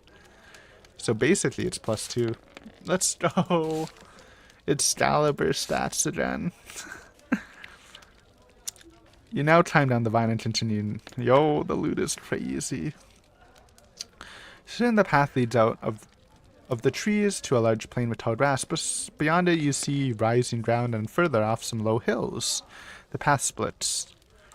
The crow said north. I don't know, let's just continue north, I guess. The path cuts through the grass, which is about waist high. Although your visibility is good, you feel uneasy about any creatures which may be stalking you on either side. Suddenly, the grass to your left moves, and 2 wooden tubes appear, pointing straight at you. They are blowpipes belonging to 2 bandits, who each blow a dart at you. Test my luck. That's good enough. What? Oh, because we used our luck. Uh-oh. I do have anti-poison. But, so losing your luck... So when they roll against your luck, if you actually use your luck in a fight, your luck stat lowers. So you really shouldn't... I shouldn't have been using it willy-nilly. The muscles in your neck start to stiffen and you feel the effect of the poison from the darts running through your body. You reach quickly into your backpack and pull out the small bottle labeled Potion of Anti-Poison. I feel like maybe in another run, we'd buy more of these, because... This is the only item we've seen so far, with 2 separate uses in 2 different events. You gulp down its contents, your body relaxes, and the effects of the poison fall away. On seeing this, the bandits turn and run off into the grass. Will you draw your sword and run into the grass after the bandits? Yeah, fuck these guys, bro. They made me use a potion. You quickly catch up to the 2 bandits. They're wearing dark hoods and long cloaks that brush the grass. They draw their daggers. Alright, nice daggers, buddy. Good luck. I'm out for vengeance. You gotta need some mirac. Oh, that's... Oh. Damn. Okay, it's the same situation where they need a max roll and we need a min roll. So shouldn't take any damage. Oh my god. We let the max roll. I'm just saying that should be a crit, maybe. Okay, same situation. But wait. No, it's a little different. Maybe my math was wrong or the other guy's skill was lower. I wasn't paying attention properly. Anyways, that's for trying to kill me. Justice is served. The bandit has a small leather pouch on their belt. You find 3 gold pieces in each. You take their gold and return to the path. So I'm guessing we got 6. Dude, we have so much gold. As the path proceeds northwards, the grass becomes shorter and the ground starts to rise gently. Ahead you can hear the sounds of flowing water. However, much more ominous, you also hear another sound above you. In the sky, a loud buzzing noise. Suddenly, a swarm of large bees, each bee 10 centimeters long? Wait, those are some big-ass bees. Is hovering directly above you. Insect control. I mean, do we use it? I mean, we can probably win the fight, but why not? Who knows if we'll need it later. As you reach into the backpack, you realize with horror that the large buzzing insects above you are killer bees. You grab the bottle marked Potion of Insect Control and gulp down its contents. The killer bees dive down to attack you, but are suddenly repelled as though they have hit an invisible screen. They hover all around you, buzzing loudly, but do not sting. With new heart, you draw your sword and swing it through the air. You catch one of the killer bees and fall to the ground. You step on it with your leather boots. You continue northwards towards the sound of the flowing water. I also realize, since we're near water, and apparently provisions can dissolve, we should use one? But we're overhealing by 1. I mean, it's probably fine. I'll use 1. We have so much. You reach the bank of a gently flowing river. You see the path continues north over the river via a rickety old wooden bridge. If you wish to cross the river by the bridge, or we can swim. I mean, we'll try it. Yeah, the bridge is in a terrible state of repair, but you manage to cross it safely. Nice. You're at the foot of some hills, and it is getting darker as night closes in. You pitch camp behind some rocks to the left of the path and settle down to sleep with your sword by your side. You have been asleep for about an hour when a terrifying howl wakes you up. With a start, you put new wood on the glowing embers of the fire and urge it back to life. You notice that there's a full moon in the sky. With your back to the rocks and fire in front of you, you stand and wait with sword drawn. Soon you are aware of being watched. Then you see 3 pairs of eyes ahead of you, glowing red by the light of the fire. Another howl pierces the night air, followed by deep growls. Slowly, the 3 pairs of eyes advance toward you. From out of the shadows step 3 wolves, ready to leap on you. Good luck. That's all I have to say. Almost got me there, though.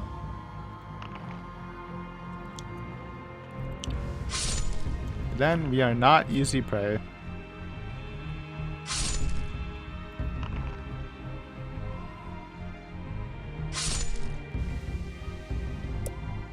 Three of them, though. Oh, that's not 8 still. They're getting closer, though. Still, I mean, I'm actually surprised it's still so high. Is as strong as the giant worm we fought? Or wasn't the worm weaker?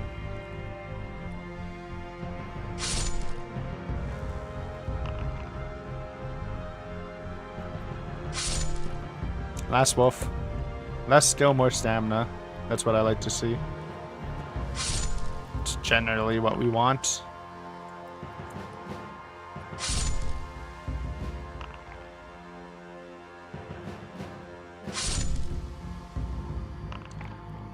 Bow. Get him out of here. Get him out of here. Wolves? You need a demon to stop me right now. Eventually you manage to get back to sleep, but are awake early. In the morning light, you notice a gold-studded leather collar around the neck of the largest wolf. It must be worth 15 gold pieces? What the fuck? That is actually so much. You have 13. It's more than all the gold we have right now. Putting the collar, I guess that's why it was so tough. Putting the dollar in your backpack, you wonder who the wolf owner might be. Yoink. The ground is quite steep now as the path winds its way up into the hills. By the time you reach the top of the hill, the sun is quite hot. All around the distance, you see the tight green circle of darkwood forest. Mist hangs in the tall grasses behind you, but ahead you see a valley floor bathed in sunlight. All is quiet. As you start down the far side of the hill, you notice a small wooden hut to the right of the path with its door slightly open. Of course we're gonna snoop. Why not? What's the worst that can happen?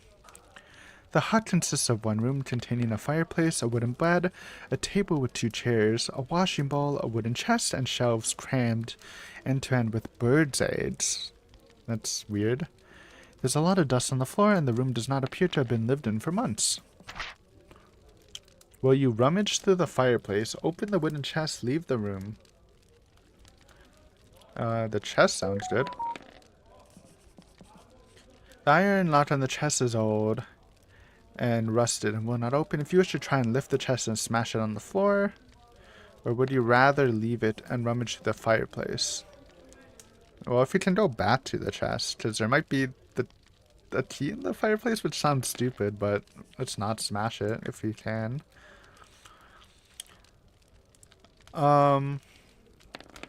There's a fire-blackened copper kettle in the ashes of the fire, which you pick up to inspect. You remove the lid and find a gold ring with a large emerald in it. It has a value of 5 gold pieces. You're very fortunate, and also gain 2 luck points, so we're at 9, right? 8. Or maybe we're at 10 after this. Wait, the wooden chest! I wanted to go back. Okay, we were at 6 before? I didn't know it got so low.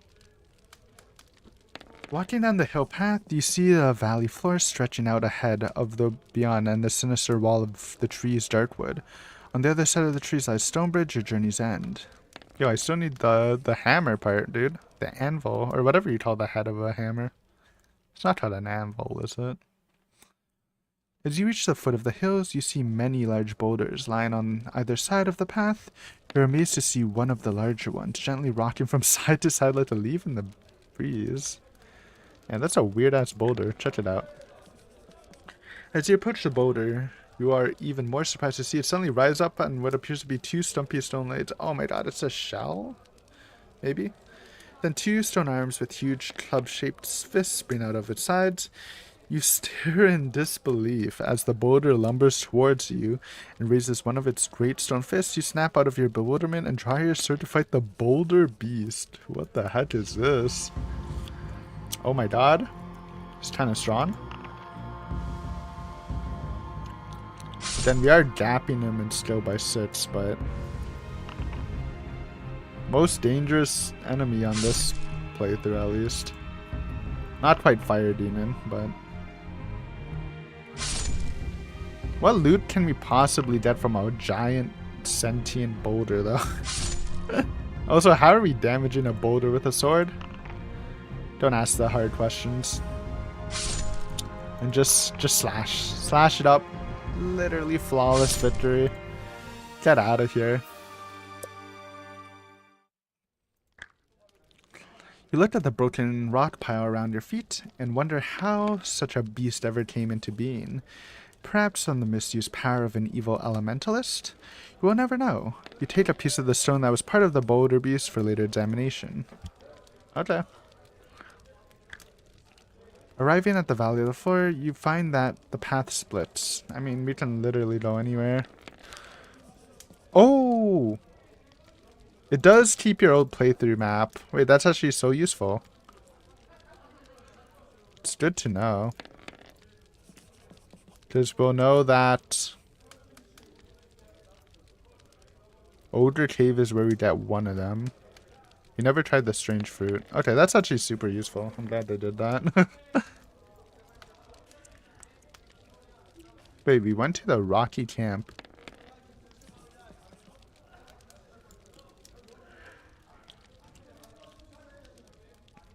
Wait, how do we go to a rocky camp? And not go to the werewolf? I guess it... Well, whatever.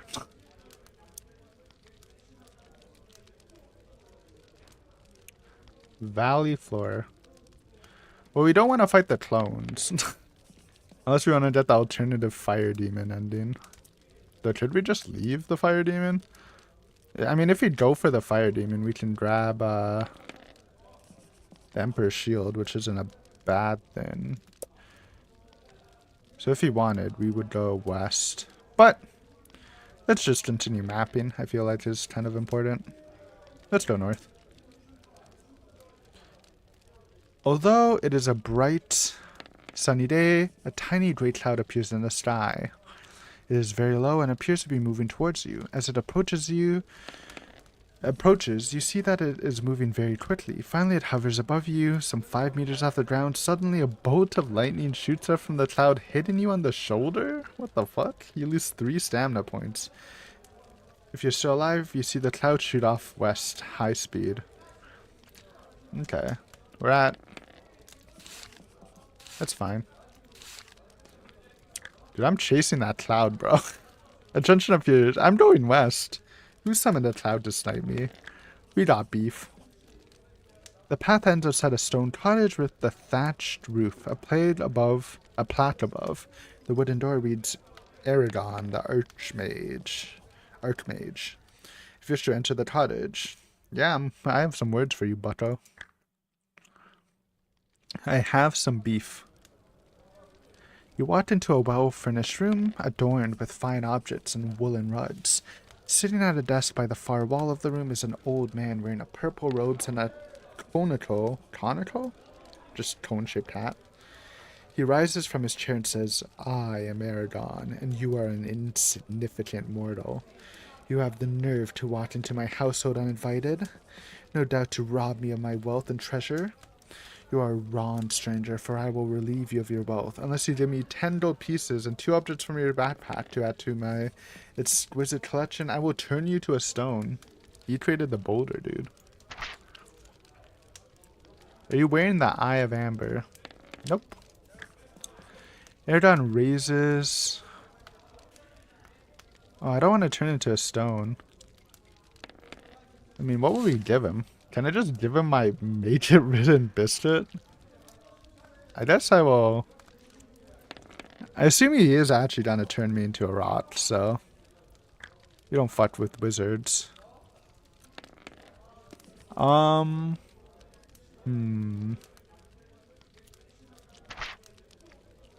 Brass flute.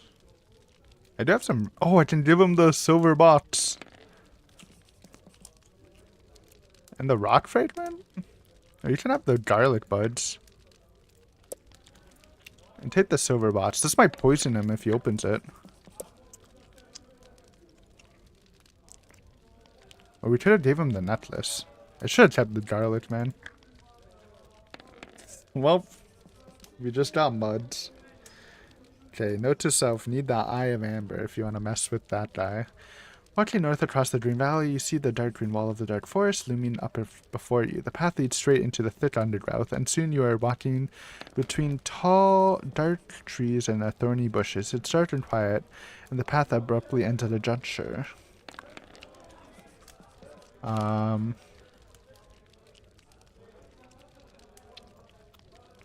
mean, north will lead to the dwarves. I don't know if we can just go back, but... Oh, wait, we can't even go north. Let's go east. The path comes to another junction. The south leads back to the valley, so you decide to stay in the forest and head north. Ahead you hear the thumping of heavy footsteps and the noise of branches breaking. It sounds as though some huge creature's coming to the path towards you. Yeah, I'd fight you, bro. No fear, literally. The thumping and crashing gets louder, and suddenly you see a huge blade appear in front of you.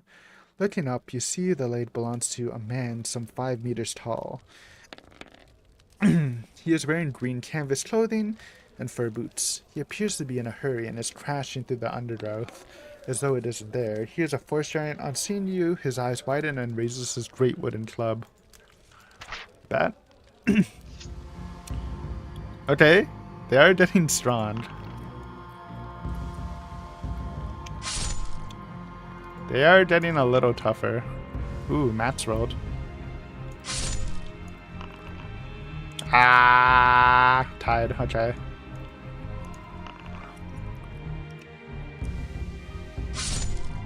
Keep it up, Bid Ponty.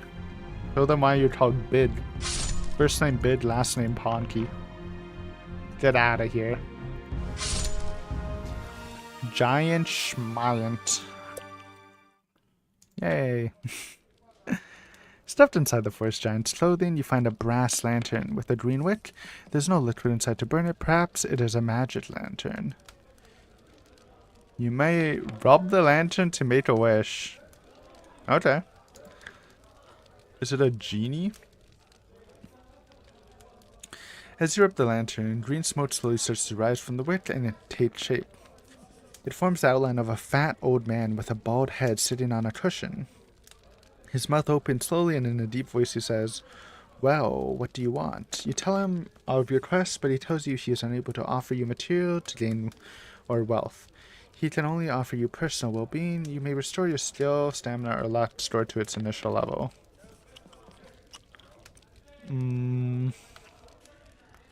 How are we looking? I guess it's just luck, because we still have food and stuff for stamina, so... let's choose luck. As soon as you make your choice, the genie disappears and the lantern turns black. You throw it to the ground and head north. Thanks, genie. The path twists and turns and then makes a sudden sharp turn to the west. Following the new course, you are aware of a squawking in the trees all around you. You hear the flapping of wings and look up to see three large birds swooping down on you. Their beaks and talons look razor sharp. You only have a second in which to draw your sword and defend yourself against the Death Hawks. Well, we just fought a giant, man. I don't think a couple of birds are gonna do anything. Though they did max roll. Luckily, I'm kind of OP. This guy's worse. He's weaker. Though 4 and 3 doesn't make a difference, unless they luck rolled us. Oh, there's a third? Okay, strongest burb of them all.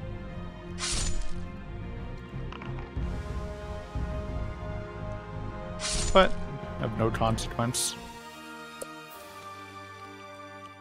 I won. One of the death huts has a silver band around one of its legs. It has an inscription on which reads, "Death awaits you." You decide to leave the silver and head quickly west. You arrive at another junction in the path. Looking at Bidlade's map, you decide to head north again in the direction of Stonebridge, ignoring the narrow path which continues west.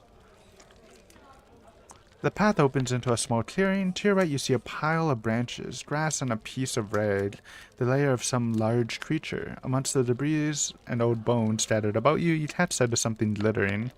Mine. That's a dragon! You are walking over to investigate the lair, but are suddenly aware of a dark shadow being cast all about you. You heard a loud roar above you and look up and see a dragon-like creature with 2 legs and green scaly skin flying down to its lair. A bolt of fire shoots. Okay, we matched our luck bat, so 7. Nice. 10 or below. We got a 7. Dodged. Also, if we're fighting a dragon, let's eat some food real fast. You missed. Wait, I possess a flute. Good thing we didn't give away the flute. The creature landing in front of you is a wyvern, not a dragon. Okay. It looks at you and opens its huge mouth to let out another burning roar. It is about 10 meters long, and its slit scales look hard to penetrate with your sword. I do have a flute, though. Where did we even get this again? I forgot.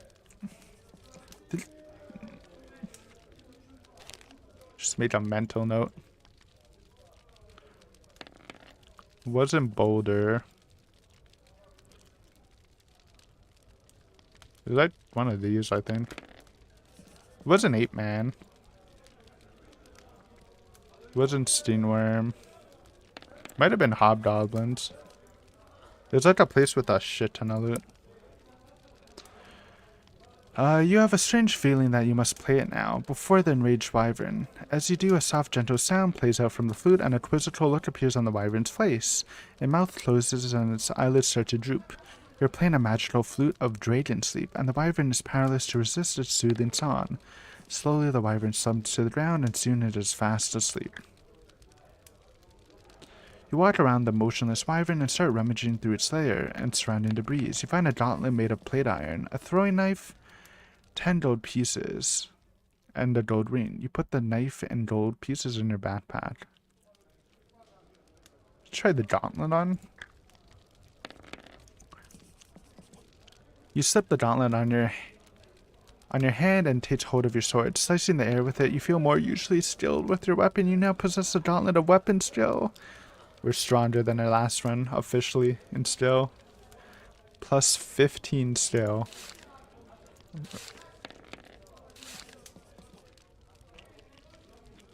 Let's try on the gold ring.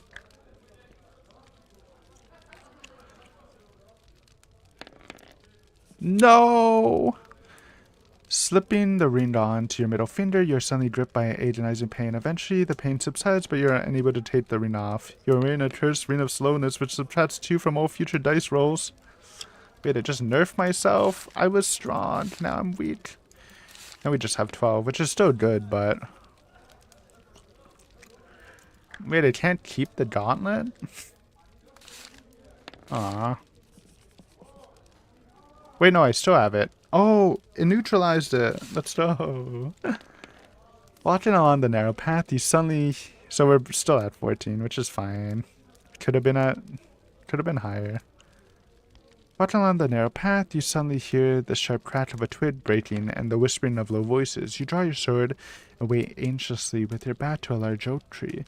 Then from behind the tree opposite you step 4 men and a woman, dressed in green tunics. Each look menacingly, and they stand with swords and axes in their hand. The young woman steps forward and tells you that you are trespassing on their territory and you must pay a levy of 5 objects from your backpack. Hell no. I'm fighting. We're still strong, even if we got nerfed a bit. The bandit woman steps forward with her sword raised, shouting death to the intruder. Yeah, we're still... I mean, she's pretty good too, not gonna lie, but... We are still skillful, even nerfed. Bye-bye.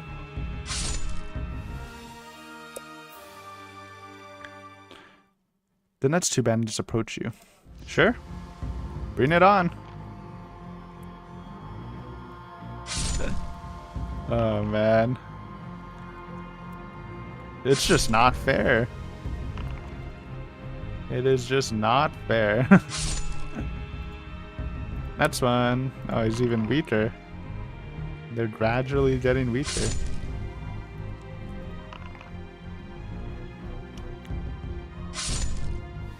Any more? Oh my god, there's more. Oh wait, no, there's no more. Finally, you need to take out the remaining bandits. Okay. Bandit 4. 7 still. Not the worst I've seen.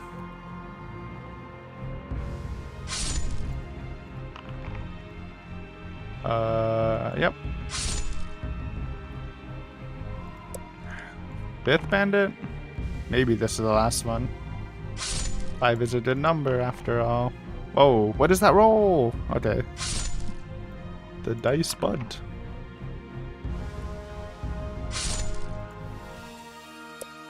Get out of here. Search their clothing reveals nothing of interest apart from 2 gold pieces? 6 bandits for 2 gold. Okay.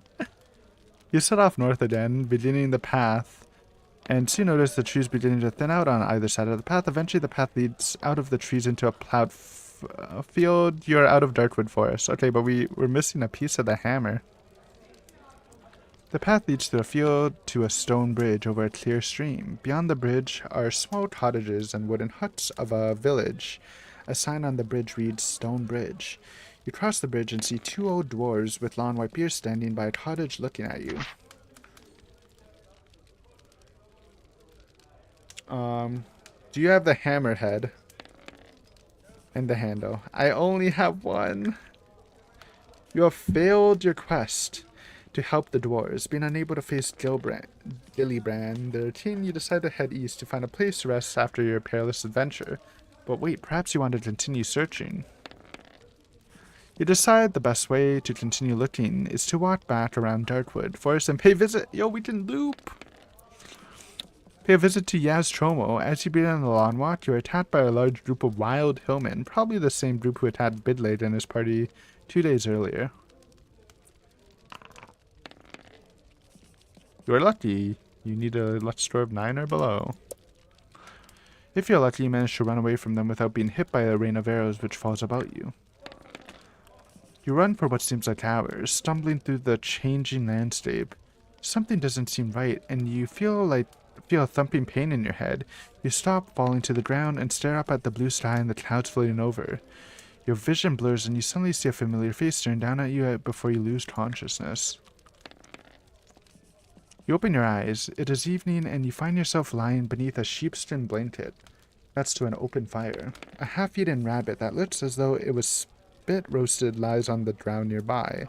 This feels very familiar. There's a full moon, and the light sparkles on the blade of your broadsword skewered into the ground by your side.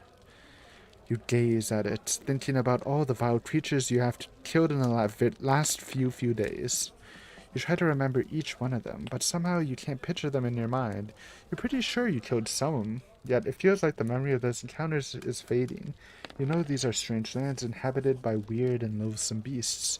Goblins, trolls, and even dragons. Have you killed any recently? Oh, I guess if we're looping back, you can do the same encounters, is what it's kind of leading to. As the flame of your campfire gently dies, you begin to finally drift asleep, and images of fighting strange monsters flicker through your mind. Suddenly, in the bushes to your left, you hear a loud crack of a tree. You leap up and grab your sword. Wait.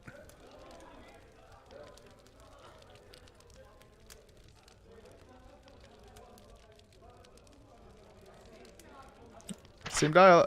We're looping. Do we keep our shit?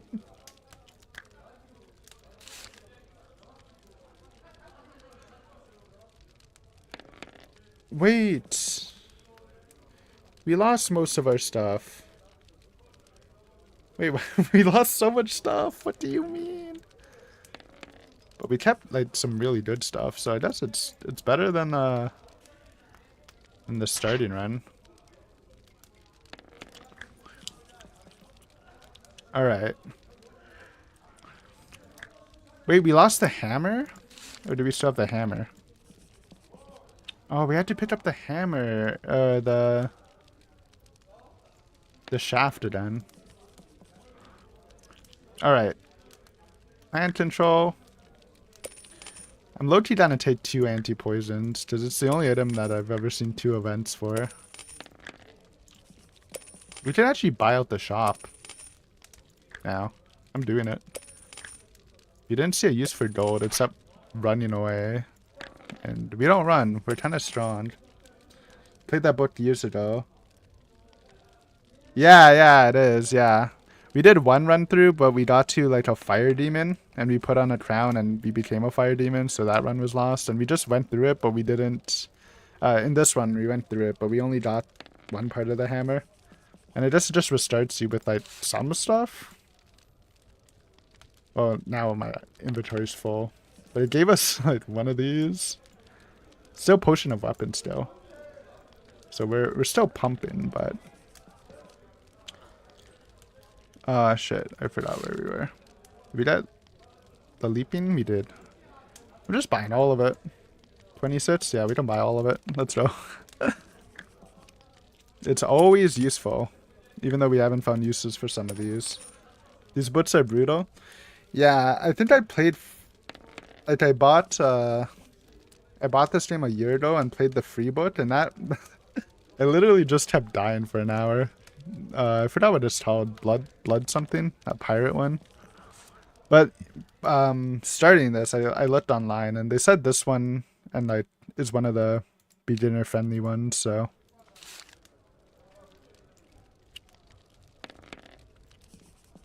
So, I gave it a try. And honestly, we literally haven't died. We just made a wrong choice in the end of our first run, so...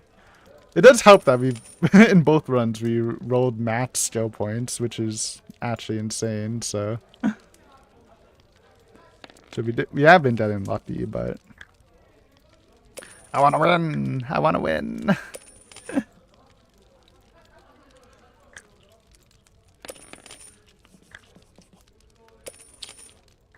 Alright. We literally bought everything. I'm just skipping through this since we literally just read this. Well, read like an hour ago, but...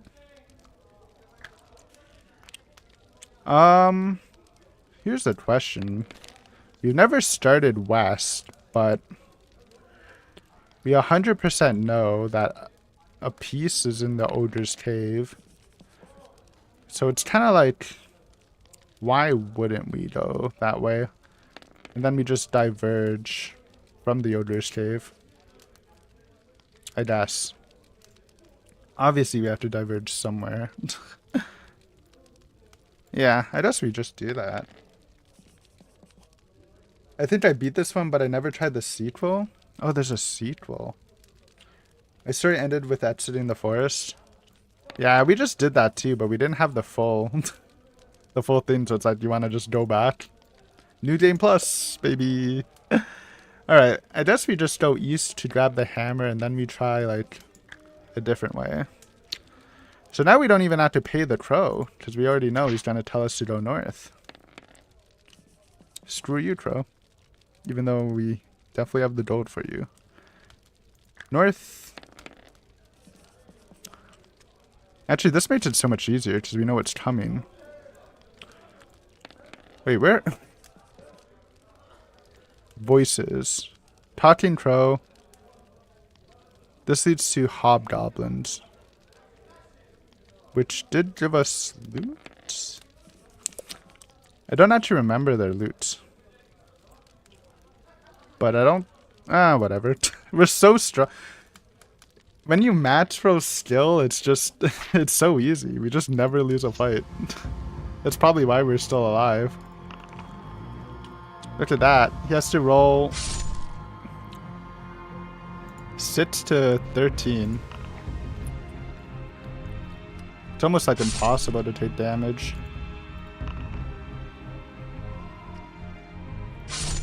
Good for me. Good for not complaining. Ooh, he mats rolled. But still.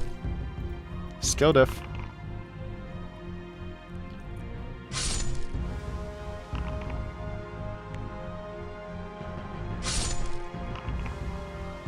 Get out of here. Came out in volumes. Oh. Okay.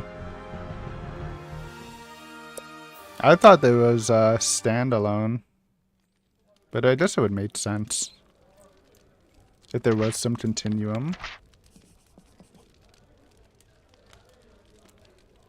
I haven't looked. I know the digital version does have the number, like the volume of release. But they don't have them all, because the free boot they give you is number 60, and there's definitely not 60 books in the client, so I think they're just choosing to upload specific ones, probably the ones people like. Oh, okay, this has the flute for the dragon, so that's good. More biscuits, 3 gold pieces. Never found out what the necklace does. Okay. Oh, hole is the worm. Which gives us +1 skill. So I guess we do it. Because it leads us to the Odor Cave, which we need to do anyways. And then we diverge. So we'll fight the worm. It's fine.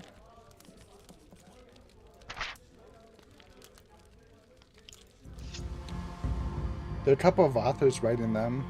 Yeah, I mean, again, number 60 being the free book. It's a lot. Like, when I was younger, I did read Choose Your Own Adventure books, but they were never like actual like game books like this. It was more just pure choices. So I never really experienced something like this. I do like I mean, honestly, since we've been getting max skill rolls, so we basically just win in combat all the time. It is pretty much just pure choices so far, but it's been fun. Nice max roll. Too bad we're outskilled. Worm, bro. So do we still get the potion? So do we just have 2? Oh my god. Yeah, plus... Oh man. As if we weren't strong enough. 2 potions of weapon skill. We're pumping. What was in the cave again? Yes. Okay. This is where we did the hammer part. Never try... What does this do? Oh. Easy. Oh, I guess we don't have to fight him. I mean, it's not like we needed to. I probably wouldn't have done that if I knew it would take our gloves. Since we can easily beat him, but whatever. You reach into your backpack and pull out the purple silk glove. It fits snugly on your hand. You then bend down and pick up a good-sized rock and take aim. You throw the rock with all your might at the ogre, and it flies like an arrow to hit him on the side of the head, knocking him unconscious. Alright. So we fight this guy to get the first piece of the hammer. And obviously he's easy, because he's just a goblin. Although the stories were most 1 volume, they could ascend up to 12 volumes per saga. Interesting. That's cool. I'm guessing you... Well, I don't know if you would keep the same character, unless they specifically tell you, like, you should do this one first because you're gonna need the stats. Or you could just start it down at 0, but... That's cool, though. I don't know, the Choose Your Own Adventure books I played were like all sci-fi as a kid. I don't even remember what they were called. I tried looking them up, but I didn't find them. I didn't look that hard, but... Okay, we got the hammer.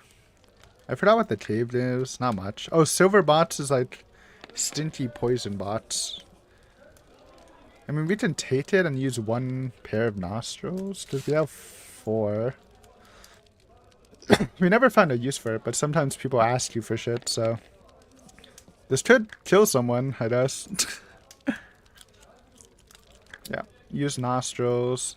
Trap. We have high luck, so it should be fine. So just, again, we've read all this, but now we are gonna try to find stuff we haven't seen before. And we do want to do this, because he gives us a good weapon. Oh. 8-man jump scare. And then we can fight anyone. Because we now... Wait! Wait, what? Oh yeah, because we lose 2 attack strength. Okay. I was confused. Okay, this might be a little harder. But even with minus... Why do we have -1? If you have 2 plus still... Shouldn't it just be 12 still? Like, shouldn't it be neutral? No idea. But we'll get him. Well, we'll take some damage. But we have a lot of healing stuff, so... No problemo. Max rolled. Still think that should crit, but whatever. Closer fight than usual, just because of the debuff. Yep, this is a buff. Add to... Yep. Plus, oh my god, we're at 15. Wait, why are we at... Wait, what happened? Why are we only at 2? Shouldn't we be at... Because we have 2 potion of weapons still. I don't know. Or maybe it's skill right now, and when we're in combat it changes to 3. Which is fine. Oh, okay. This is when we diverge. I think I continued north before. Where am I? Ape Man. Well, this doesn't look north, but I'm pretty sure I went north. So let's just go west. The path ends at another junction. The way south leads back to the forest, so you decide to head north. Walking quickly along the path through the waist-high grass, you arrive at another junction. North or west? Oh, these segments. Wait, where am I? We went west, but wait, we're here? Okay, we were here. We went here. Wait, we can go to the dog pack, which gives us protection against werewolves, but I don't want to. So let's go north. Okay, this is new, I think. Yeah. It's weird because there's a map, but it doesn't go the directions. Because if we went west, it would have went to the dog pack, even though it looks like it's both directions. So I think properly playing this, I should keep notes, but I'm too lazy, man. So it's alright. We'll win it. We're a battle beast. No matter the situation, we'll probably be fine. In the distance to the right of the path, you see large birds circling the sky. As you get closer, you recognize them as vultures. If you wish to step off the path to see what or who the vultures are interested in, of course I would. Ahead the grasses, you hear a low moan. You look up and see vultures patiently waiting overhead. You take a few more steps and see the ugly sight of a huge man with muscles like knotted iron staked out to the ground. His arms and legs are tied to 4 large wooden pegs driven deep into the ground. The man is naked except for a small loincloth, and his skin is badly blistered from the sun. His face and chest show bloodied signs of cruel torture. His captors will not have gained the information they sought from him because he is a barbarian. I will free him, because why not? You cut the thick ropes holding the barbarian. He grunts and sits up to rub his wrists and ankles. He looks at you and sneers. He is either delirious or ungrateful, for he pulls out one of the wooden stakes from the ground and turns to attack you. Alright, buddy. You're welcome for saving your life. It is still only +2. Well, oh my god, wait, it still is actually... Okay, he's pretty skillful. We could take the damage from this, but... Oh, there you go. Oh, tired.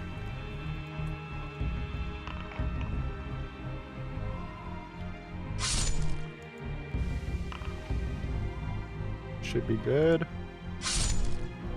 Should have just said thank you. Don't know why you wanted to fight. Guess because he's a barbarian. I doubt he has loot. That is the last time you're going to do anybody a favor in some time. Yeah, that was literally pointless. Gradually, the grass around you becomes shorter, and the ground gently starts to rise. Ahead, you can hear the sound of flowing water. Soon you reach the bank of a slow-flowing river. The river is very shallow, and stepping stones cross it from the far bank, where the path continues north into the distance. Will you cross the river by stepping stones, or wade through the shallow water? This sounds safer, but I know touching water can make your food disappear, so let's do this. You step carefully along the slippery stones on the other side of the river. You see that the path continues north into the hills, but is getting dark. You decide to make camp for the night under a large solitary tree in the right of the path. You build a large fire and settle down to sleep with your sword by your side. Oh my god. Hold on, the garlic's actually coming in clutch? I didn't buy this the first time around because it sounded, why would there be vampires here? You've been asleep for about an hour when a soft noise of fluttering wings wakes you up. You sit up and grab your sword, and in the light of the full moon, you see 3 large shapes flying towards you. They look like large bats, but as they swoop in close, you see the unmistakable veins of vampire bats. Be gone! Take my darlet. You reach quickly into your backpack and pull out the darlet buds. The vampire bats close in on you, but veer away at the last second.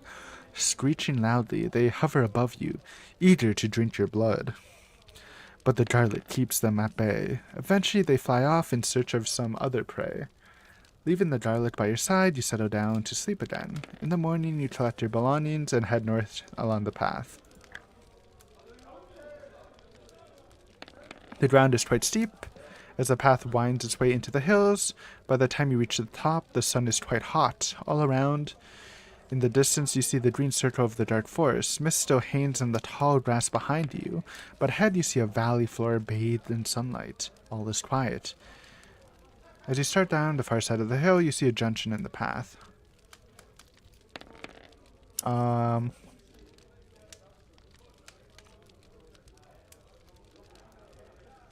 It doesn't really say down the hill or west.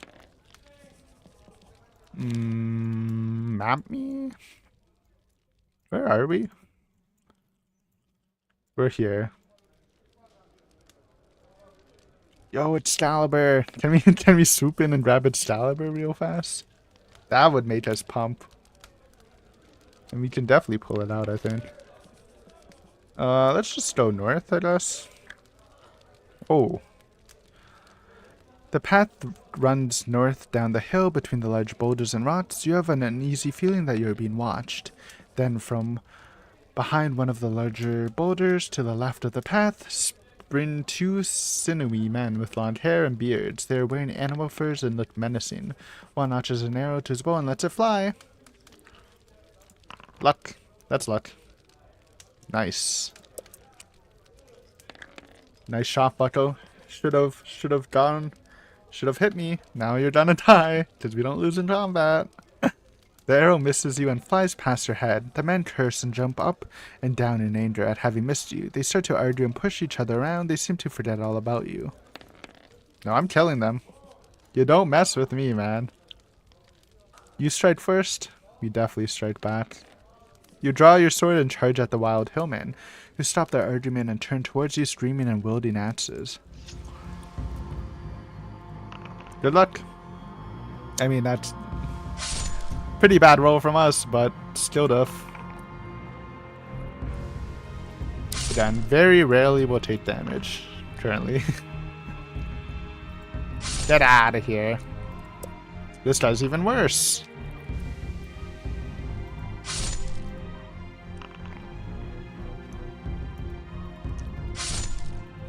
Loot, loot, loot, loot, loot. Around the neck of one of the wild hillmen, you find a small silver key hanging on a small leather cord. You untie the leather cord and put the key in your backpack. Hold on. Okay. Damn it, we're close to Stonebridge! Yo, where's this final hammer piece? Walking down the hill, you see the valley floor stretching out ahead, and beyond a sinister wall of trees, Darkwood. On the other side of the tree lies Stonebridge, your journey's end. Again, it's kind of hard to tell which one's which, but I'm guessing it's just from where they're saying. So the first option, west, would go back to Darkwood. So we want to do that, because we don't have all the pieces. The valley floor is covered in lush green, grass is very flat. Another junction. Valley floor. I don't know why I keep looking at the map. It really doesn't help. Let's just continue west, whatever. Whoa. To the left of the path, you see a small man with long gray beard sitting cross-legged on the top of a huge mushroom. He is wearing a bright red jacket and cap, and his trousers are black and at his knees. He is asleep and snoring loudly. You may either give him a gentle push to wake him up, or you may walk past him quietly. Now let's talk to him. Bro's meditating on a giant shroom. The small man waits from up with the start, loses his balance, and falls off the mushroom. He curses as he lands on the ground, but jumps back on the mushroom, shouting, "Who did that? Who did that?" He looks at you and frowns at you. I will talk to him. We are friendly, unless you attack us. You approach the gnome with your arm extended, offering to shake his hand, an offer which he accepts with doubtful look on his face. You then tell him of your quest, how you met poor Bidlade, and why you decided to help the dwarves of Stonebridge. You ask him if he has any information which might help you. He replies that he does not much care for dwarves, but he does have information which might be of use for you. However, the information will cost you either 5 gold pieces or an item of treasure from your backpack.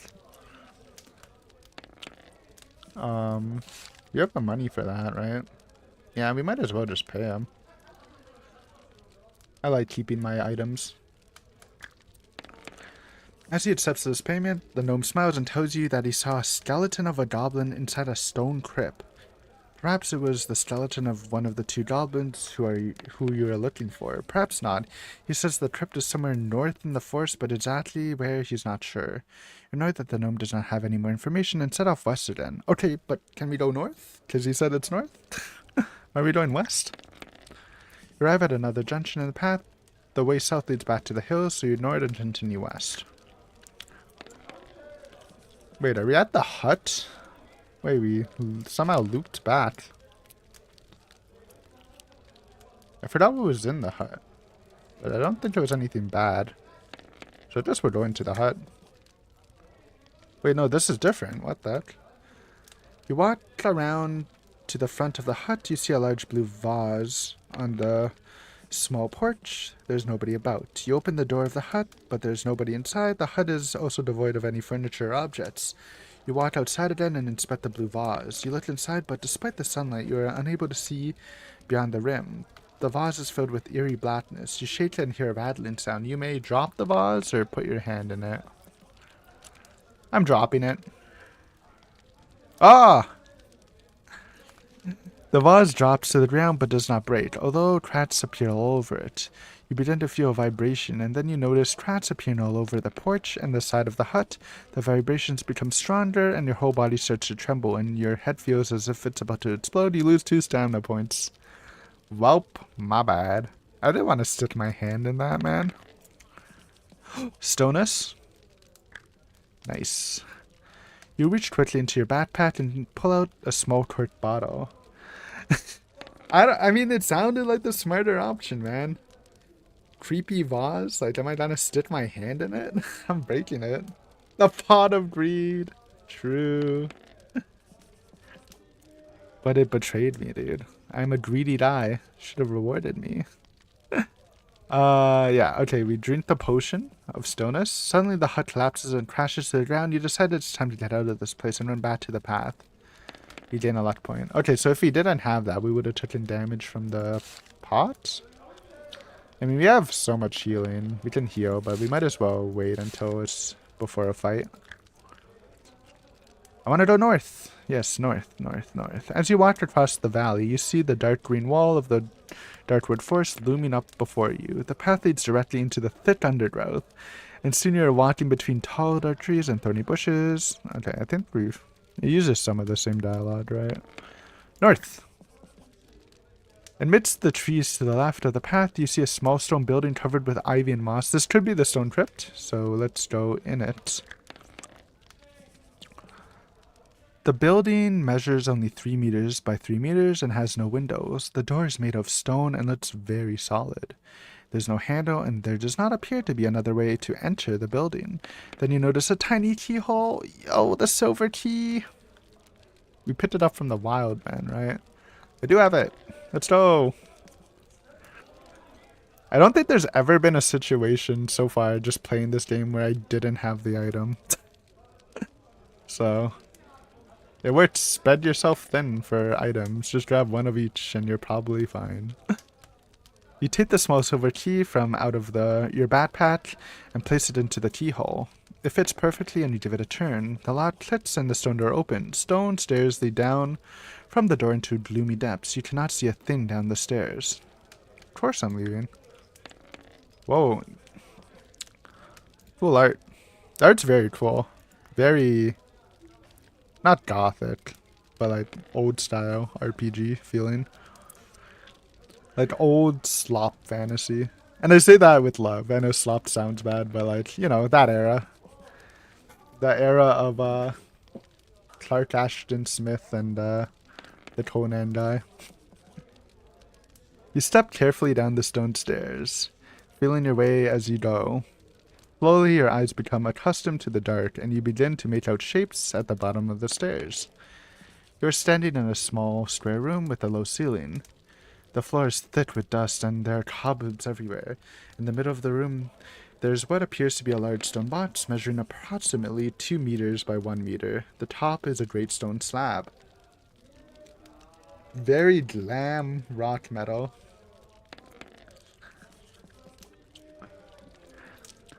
Yeah, I never really experienced that. Except I'm sure my dad showed me some when I was a kid.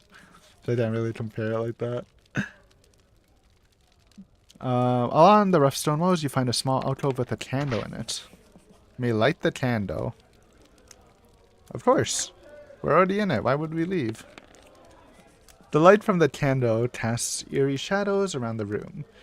In the yellow light, you see the face of an old man carved into the stone slab top of the box.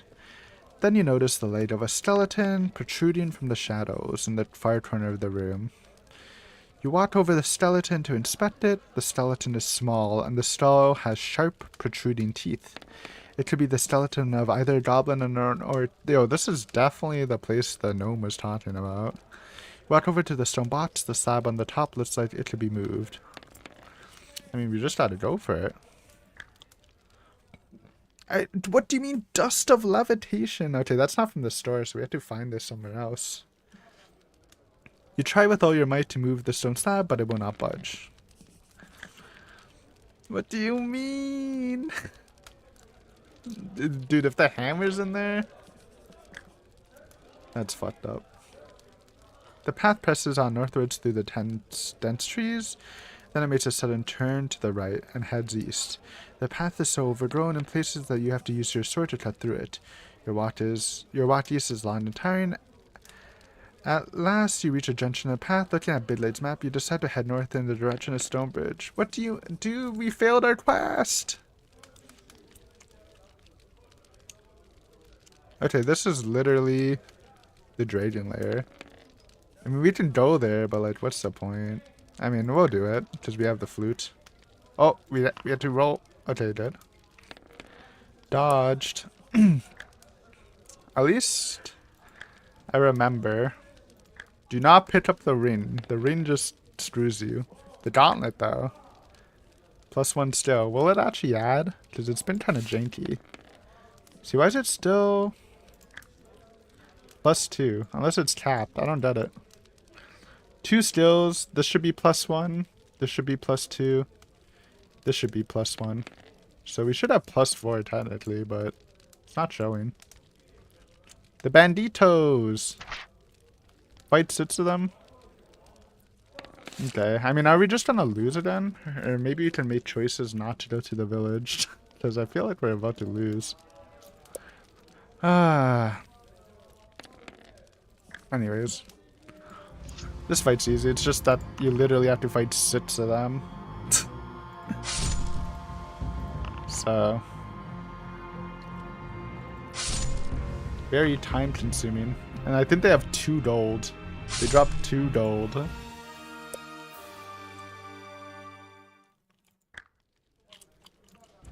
But I guess on the flip side, if you don't want to fight them, you have to give away gold, so it's still positive.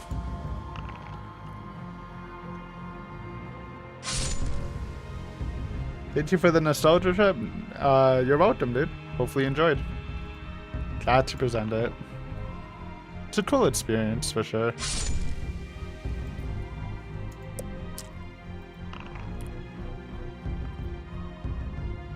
Nice. Anyway, let's whoa! Wait, why'd I... Can you re-roll if you just click it on? Is that cheating? Thank you, man. Thank you.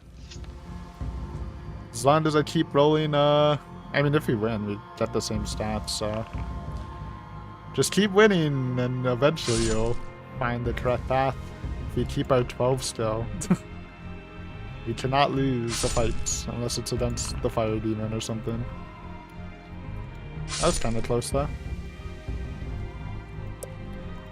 Get these bandits out of here, man.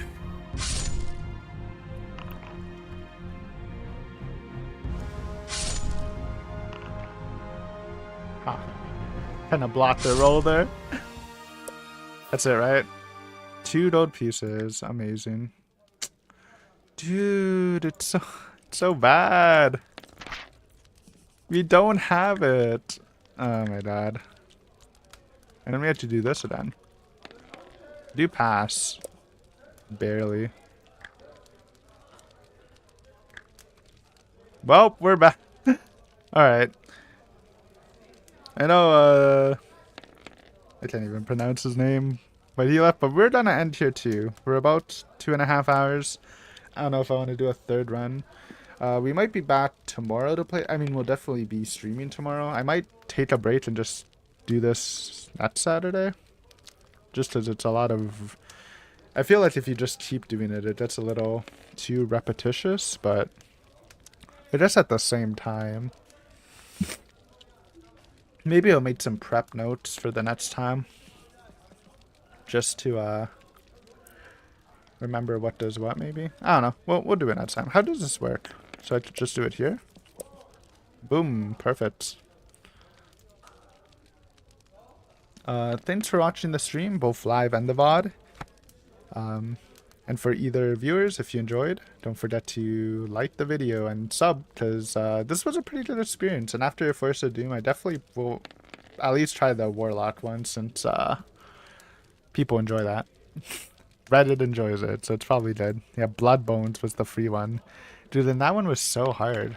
At least, like, this one, like, we literally have not lost through combat.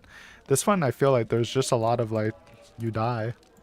But that was a year ago, so obviously I'm willing to try it again because it's literally free, so why wouldn't you? But yeah, fun experience, fun experience. How do I... There we go. But yeah, thanks for watching this stream. Hopefully you enjoyed, and yeah, sub it up if you want to see more content from me. Again, this is kind of the first time doing something like this. We do visual novels on the channel, which is also reading books, and also kind of a choose your own adventure, but more weeby. Though some of them are really good. Really good. And we do like video game stuff. Some RPGs. Not like this, but yeah. Thanks for watching the stream. Bye. Bye.